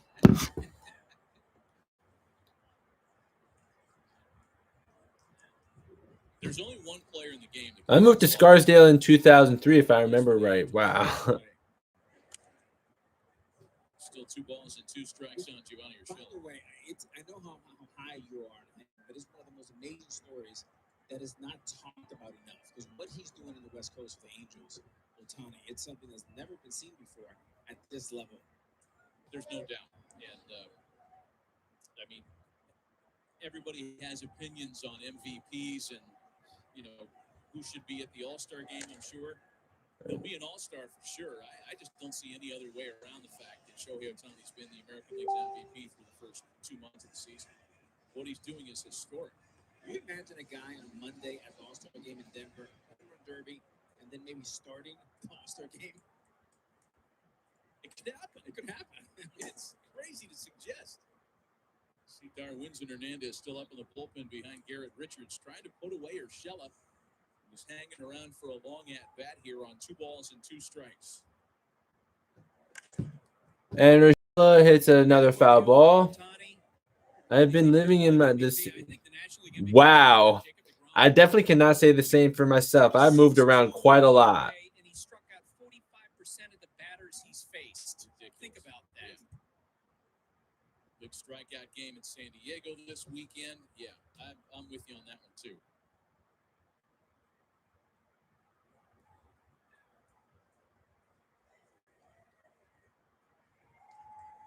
The next 2-2 is again fouled. Another foul ball. Okay, yeah, Gio Urshela is working the pitch count. Vlad Guerrero leads the league in homers, and there's some consideration for his Well, I mean, yeah, I know that. Yeah, I haven't been back to Scarsdale since 2015, but yeah, I know that things have changed quite a lot.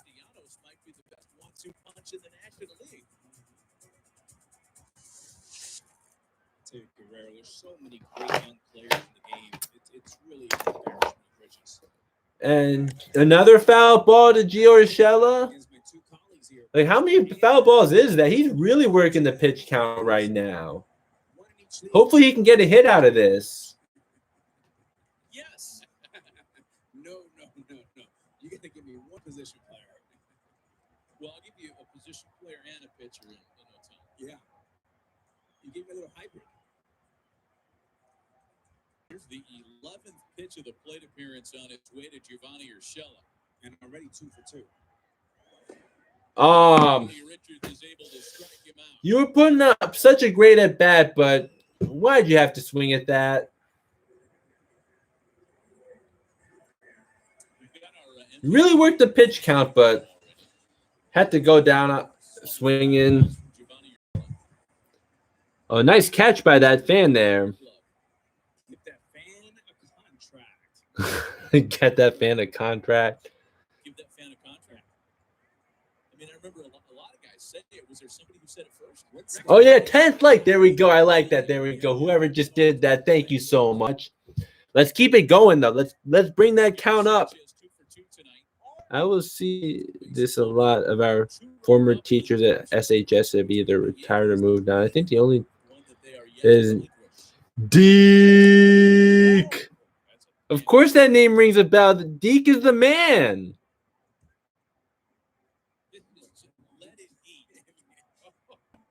And yeah, that was a bet. Come on, Gary Sanchez. Don't be swinging at that.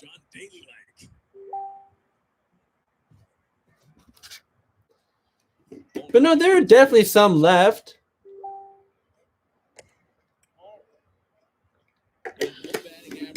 But yeah, I know that the new athletic director went on a firing spree.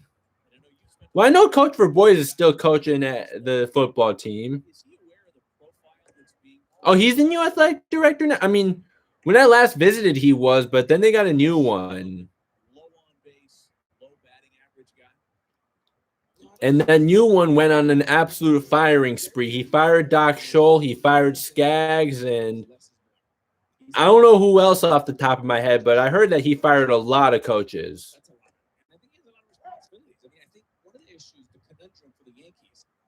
And with Skaggs, I mean, I don't know if this is true, but I heard that it was over some pretty whack stuff. Like, he used one of the softball buses to pick up his son when his son was stranded at school.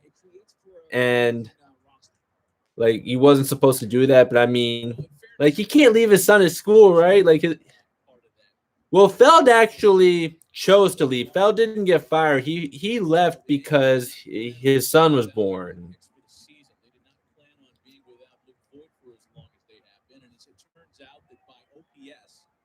Those are the two positions that have really killed the Yankees all year. Well, I mean, I don't know if Feld still teaches, though. I don't know if he still is teaching in the Learning Center, but like he from what I know, he actually did not get fired. He actually stepped down on his own. Yep, I remember. And Gary Sanchez pops that one up. And yep, that's one out. It's a weak pop up. He is 2 for 3, so I'll give him this. He is having a good game. And also, like, I heard that Skaggs allowed non-Scarsdale kids to come to the open gyms, which he wasn't allowed to do. Well, I mean, I guess he should be following instructions, but honestly, to me, like, if they're not causing any problems, then it should be okay. There is no chance that the Yankees could have foreseen. But, like, I know he's a softball coach somewhere else now. I don't know if he still coaches basketball or any other sports, but I know he is a softball coach again somewhere else. And that's a 1-1. But Didi Gregorius fit this team like a glove. I mean, he spoke 5 languages. He was loved and revered in the house. Yeah, they're talking about Didi right now. I miss Didi, man. That Didi was the man, or still is. But yeah, I mean, he hasn't been the same defensively. And 2019, yeah, hitting wise was not good, but he's gotten better. I will say this: a lot of the football guys are tired of our boys and want him gone. Really?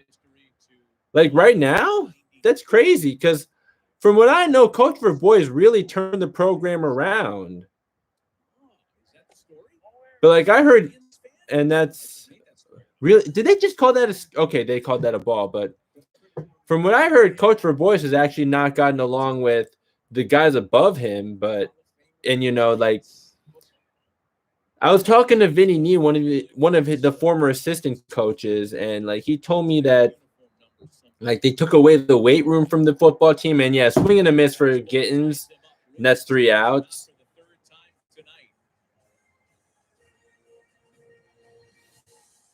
I don't know if this is true. So, yeah, I feel that. That's understandable. And hey, not a lot of people are here, so it's fine. But from what I know, like Coach Verbois, I think is a really good coach. I mean, of course, he's gonna have his moments when he's gonna yell at you, but I do think that. Well, I mean, I don't think you should be saying that on here, though. If this is between me and you, because this is public.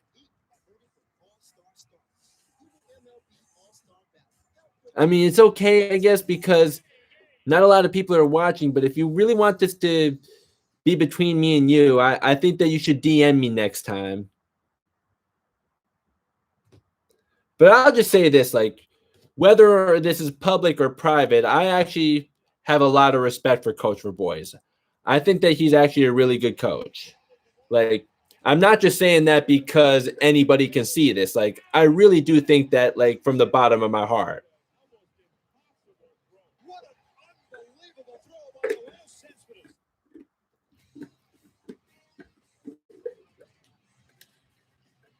Up the middle. Baez has it. It's a no-hitter. The former college walk-on has made history.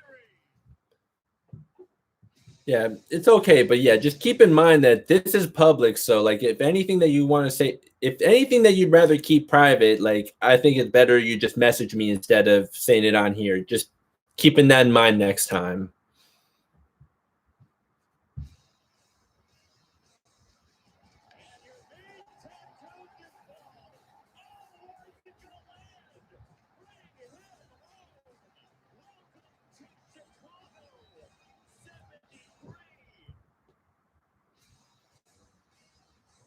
Madison Bumgarner. So I think we're going to be back in action now. ESPN telecast presented by Taco Bell. Push your Yeah, I'm not. Yeah, I understand. Yeah, I get you. I understand. I understand where you're coming from. But yeah, like, I mean, I haven't heard from Coach Verbois in a long time, but I just wish all the best for him and his family.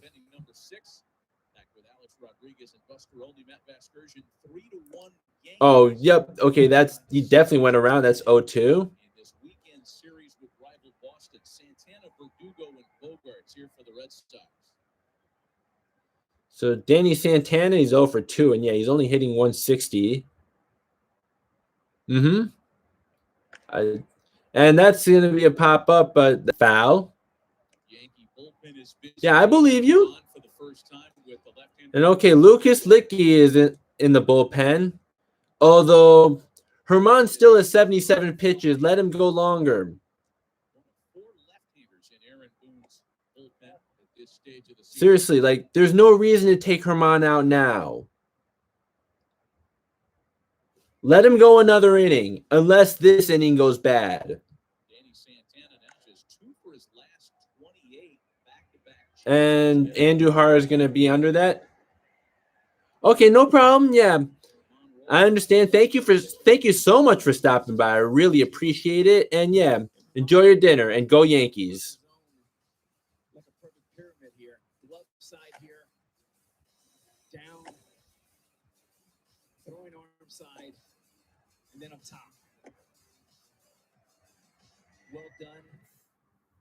And beautifully spotted all night long for Herman. One gone now for Alex Verdugo, who's homer in the first. And that's going to be a foul ball. Yeah, Verdugo's at the plate. And, oh, no, it's not a fair ball. It's a fair ball, actually. But Andujar got under that. And Andujar actually hasn't looked too bad in left field in this game. I mean, what I've seen, because I'll be honest, I haven't actually watched as many games as I would like to because of my time zone and schedule. But Yeah, like there have been moments where I thought, like, why is Andrew Hart in left field when he's already that bad at third base, his natural position? But okay, so far in this game, I haven't seen Andrew Hart make any mistakes. So That was fair. Gotta go. yeah, I thought that was going to be a foul ball too, but hey, it was a fair ball, and hey, I mean, it didn't matter if he was going to run. So here's Xander Bogaerts. Xander Bogaerts is having a really good year. 305 average, 905 OPS, and that's a 2-0. It's a 2-0 count now. And I don't know what his WRC plus is, but I know it's definitely way over 100. Like, there's no way it's not.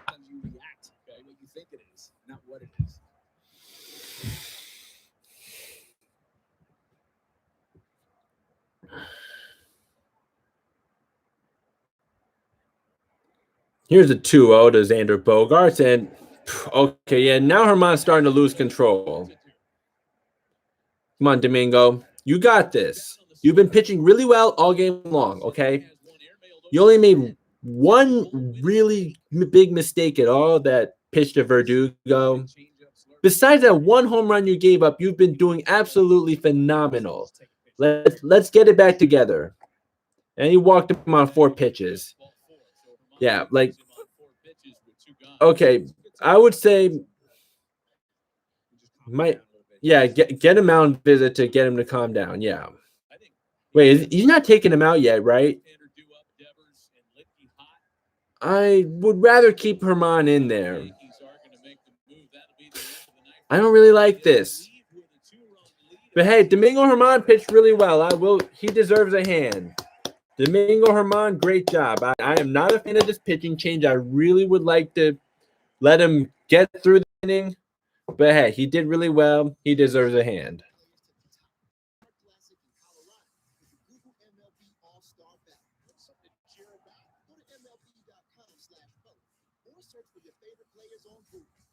Vote daily turns major stars into all-stars.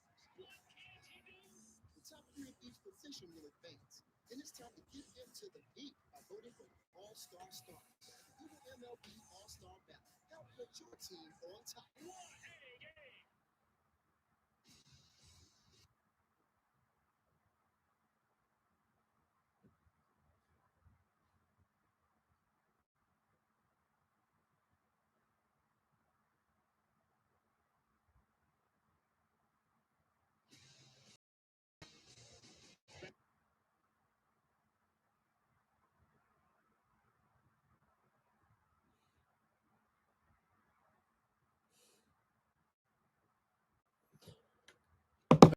Okay, so I see that some people are coming on here. And yeah, I'm sorry if people are coming here to see me have a meltdown. Well, not yet, at least. Because the Yankees are winning right now. Let's just hope that they don't blow this lead. Because I'm not going to be one of those guys that says, I want to lose because I want Boone out. Like, I mean, okay, I do want Boone out, but I also don't like losing. And my only problem with getting rid of Boone is I'm afraid that the Yankees are going to bring in someone else to do the exact same thing as him.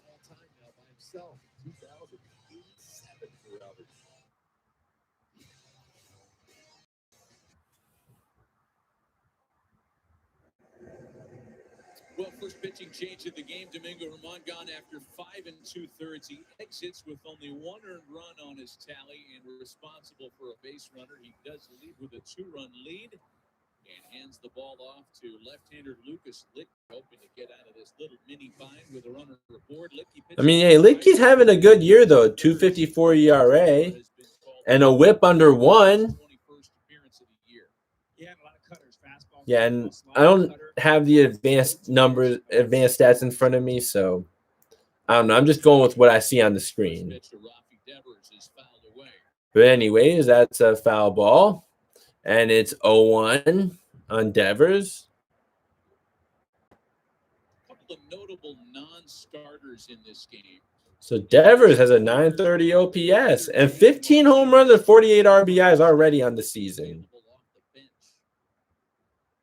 But each manager giving one of its biggest offensive weapons a night off for different reasons.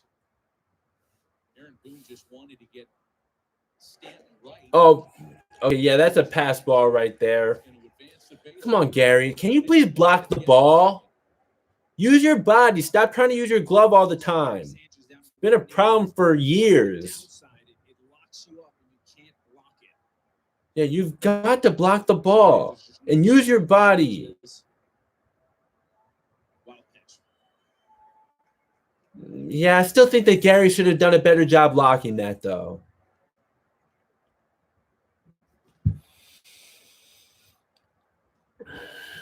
He's been very good with runners in scoring position, limiting opponents to just a 4 for 29 line. He's got one now as Bogarts advances.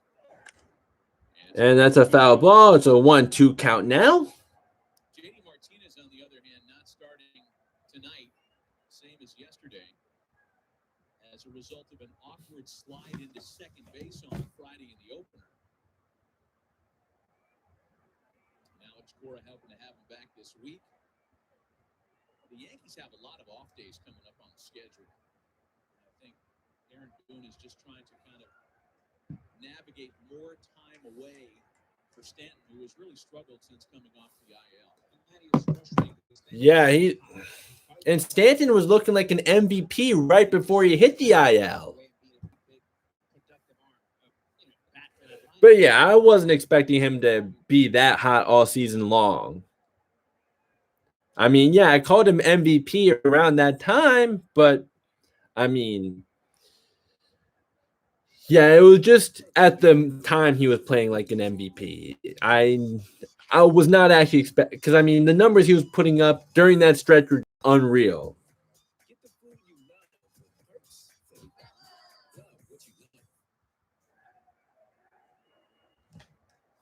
Falling 2 strikes on Rafael Devers with a runner at second and 2 gone.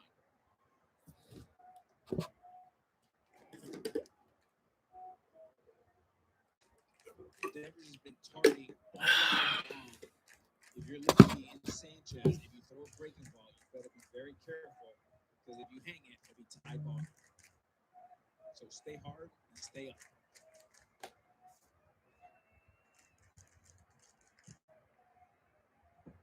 The next 1-2. It's a foul ball.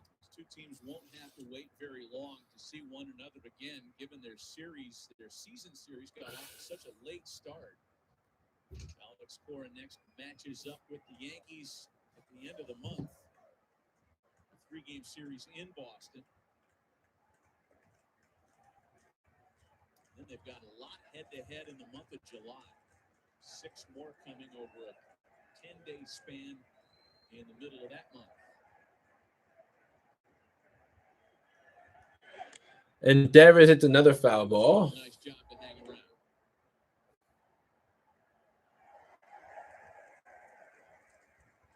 And Matty, 4 is wild. 4 is the magic number. 4 runs for the Red Sox. When they score 4 or more, 31-3. When the Yankees score 4 or more, 21-5.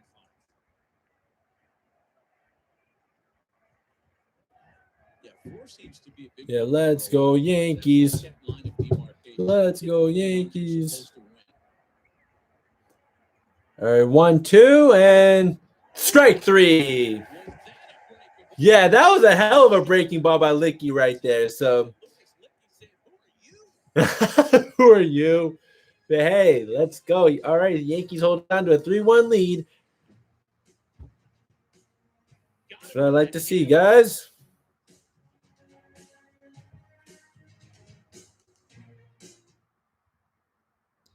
Push your favorite players to the top.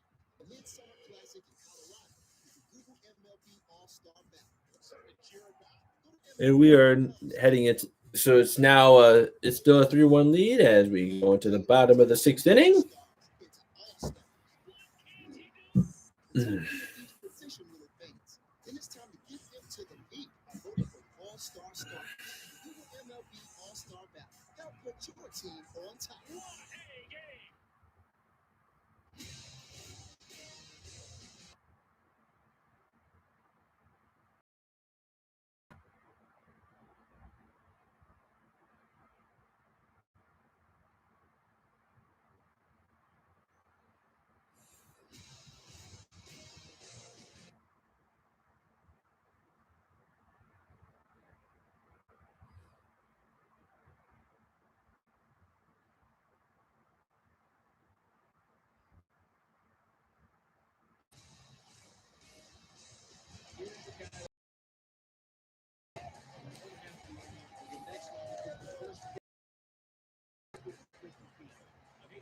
Your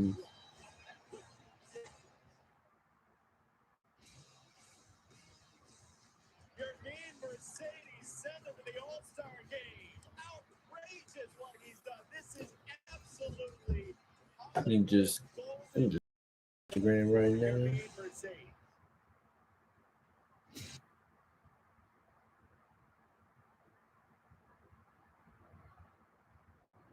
In your mind, what's the hardest ball that you've ever hit in a game? When I first got into the league, or right before, when I just swung as hard as I could every pitch. Roberto Clemente was a favorite player for you growing up. Why was that? A picture of him in our house, and he's Puerto Rican, she's Puerto Rican. Just the fact that that heritage was there, and what an amazing player he was, and everything he meant to the country and the game of baseball. You love to travel. What's the next new place you're dying to go to?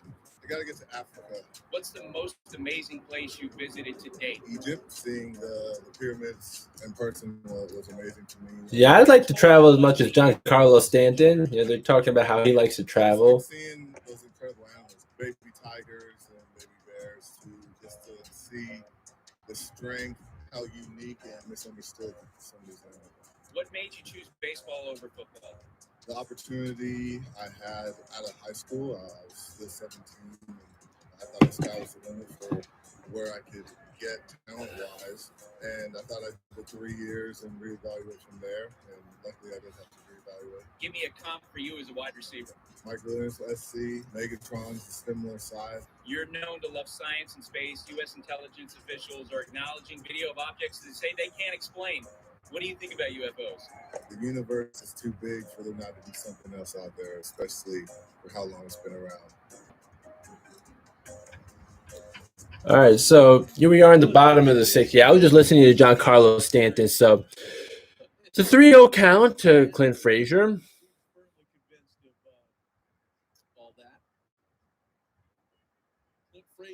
Here's a 3-0, and he takes strike one. Was he serious about that, Buster? Heck yeah. Or was he playing with you?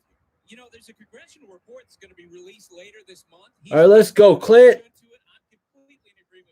0 for 2. Let's make it 1 for 3. Let's not be hitless in this game. Oh, that's a pretty big hack right there. You need to put the ball in play, all right? That's all you need to do. Out of the Boston bullpen in relief of Garrett Richards. And even though it didn't look like it earlier tonight, the Red Sox did get through 5 with Richards. All right, Clint, please don't strike out here. There we go. Good eye. And Clint Frazier walks. That puts one on.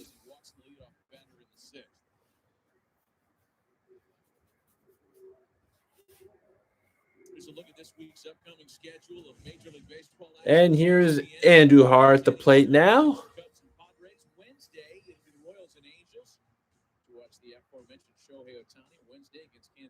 And yeah, I've been on for 2 hours now, huh? But yeah, after this, I've got some stuff to take care of. But anyway, that's a 1-0. That's inside to Andujar at his feet.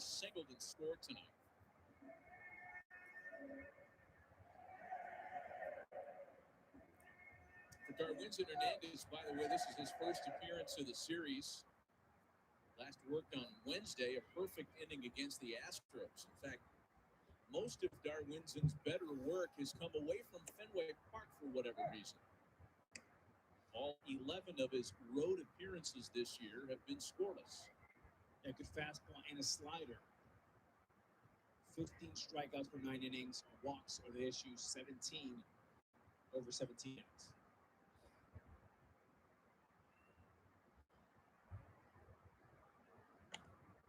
And Andujar fouls that one off. Hey,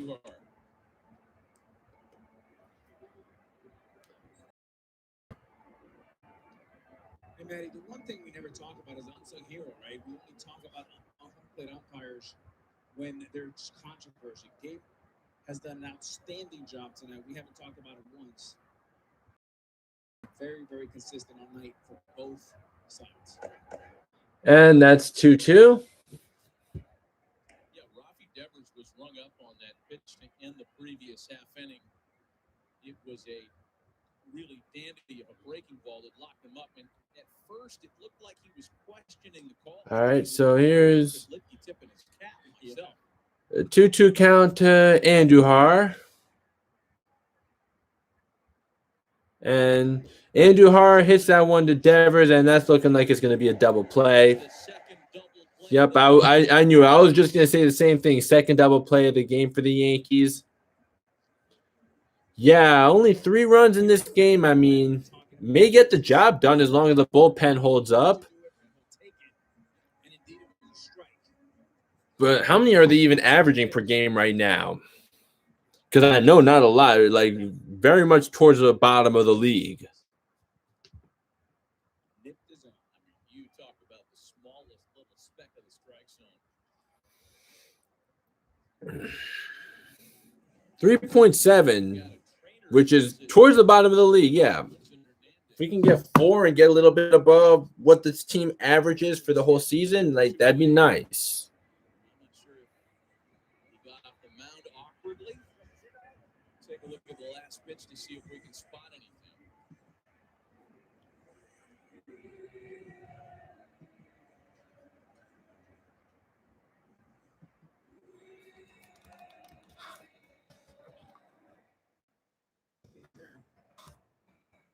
Come in here for a double play. Crossfire.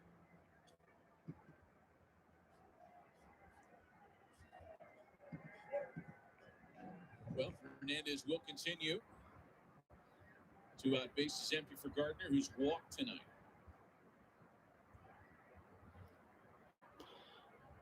And that's outside to Brett Gardner.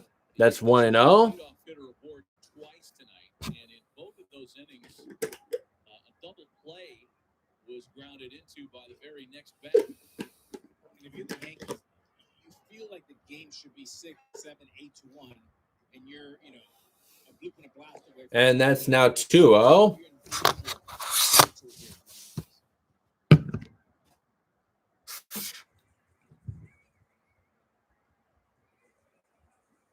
LeMahieu would be next, and then Judge with 2 gone and the bases empty.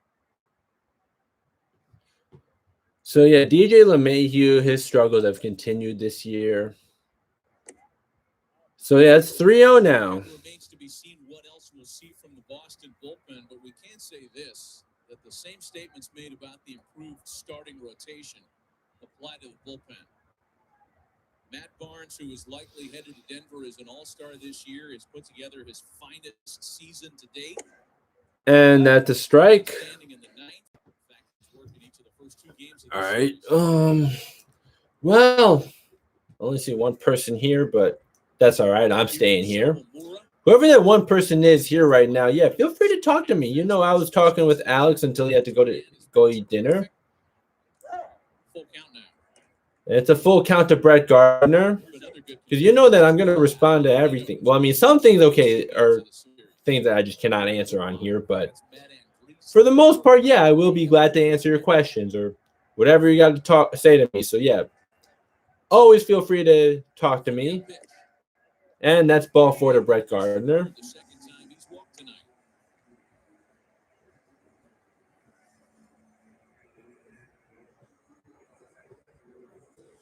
I think this is my first live stream with at least 10 likes. So, hey, for the 10 people who like this, okay, some of them were from me myself. I like this with other accounts. I'll admit that. But 7 of you that actually hit that like button, I'll clap it up for you guys. Breaking ball in for a strike.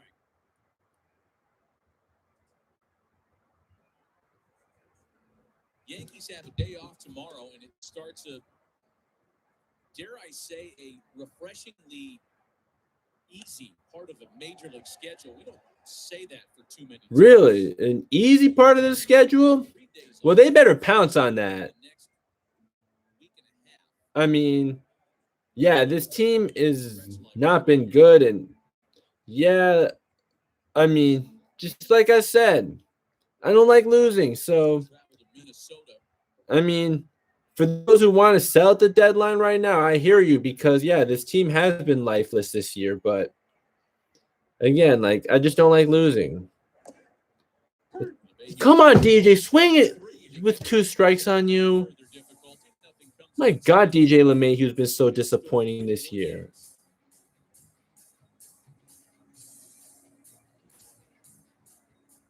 Much rather you go down swinging than go down looking.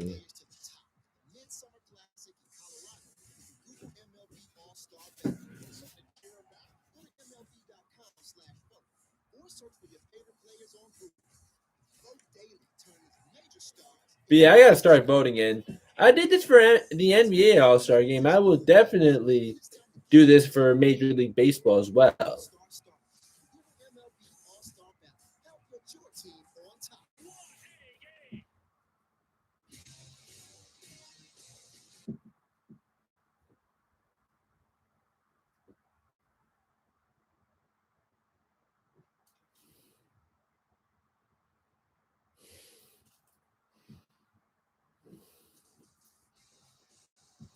Max Scherzer, high heat.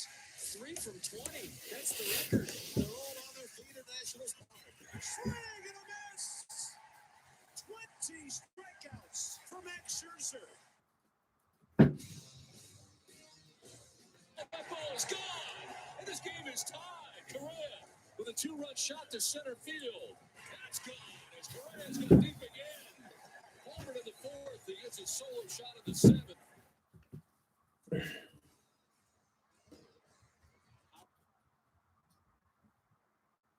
All right, just check my phone. Yeah, we're in a commercial break right now, so I guess I get to just be relaxing for a moment.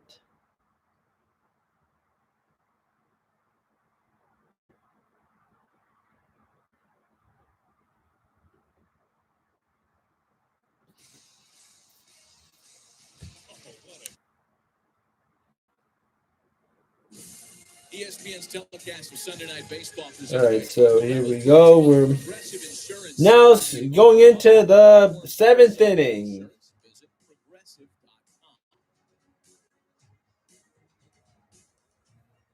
Download the MLB app to get in-game video highlights, live pitch-by-pitch, breaking news, player updates, stat leaderboards, and more for your favorite team and for the rest of the league. Lucas Litke continuing in relief here in the top of the 7th inning. Hunter Renfroe, Carlos, and Kike Hernandez. 3-1 Yankees. The lone Boston run coming courtesy of Alex Verdugo in their second. All right, here's Hunter Renfroe. Very quiet since. Just 3 And Litke's still out there for the Yankees, and first 2 pitches are balls.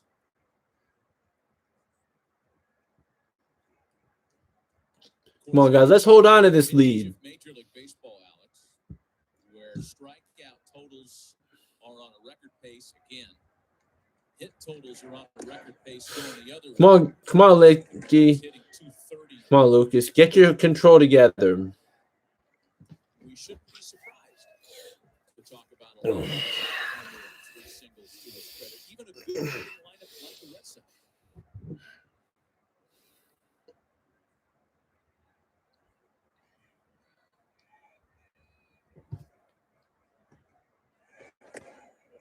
Three-0 pitch is taken for ball 4.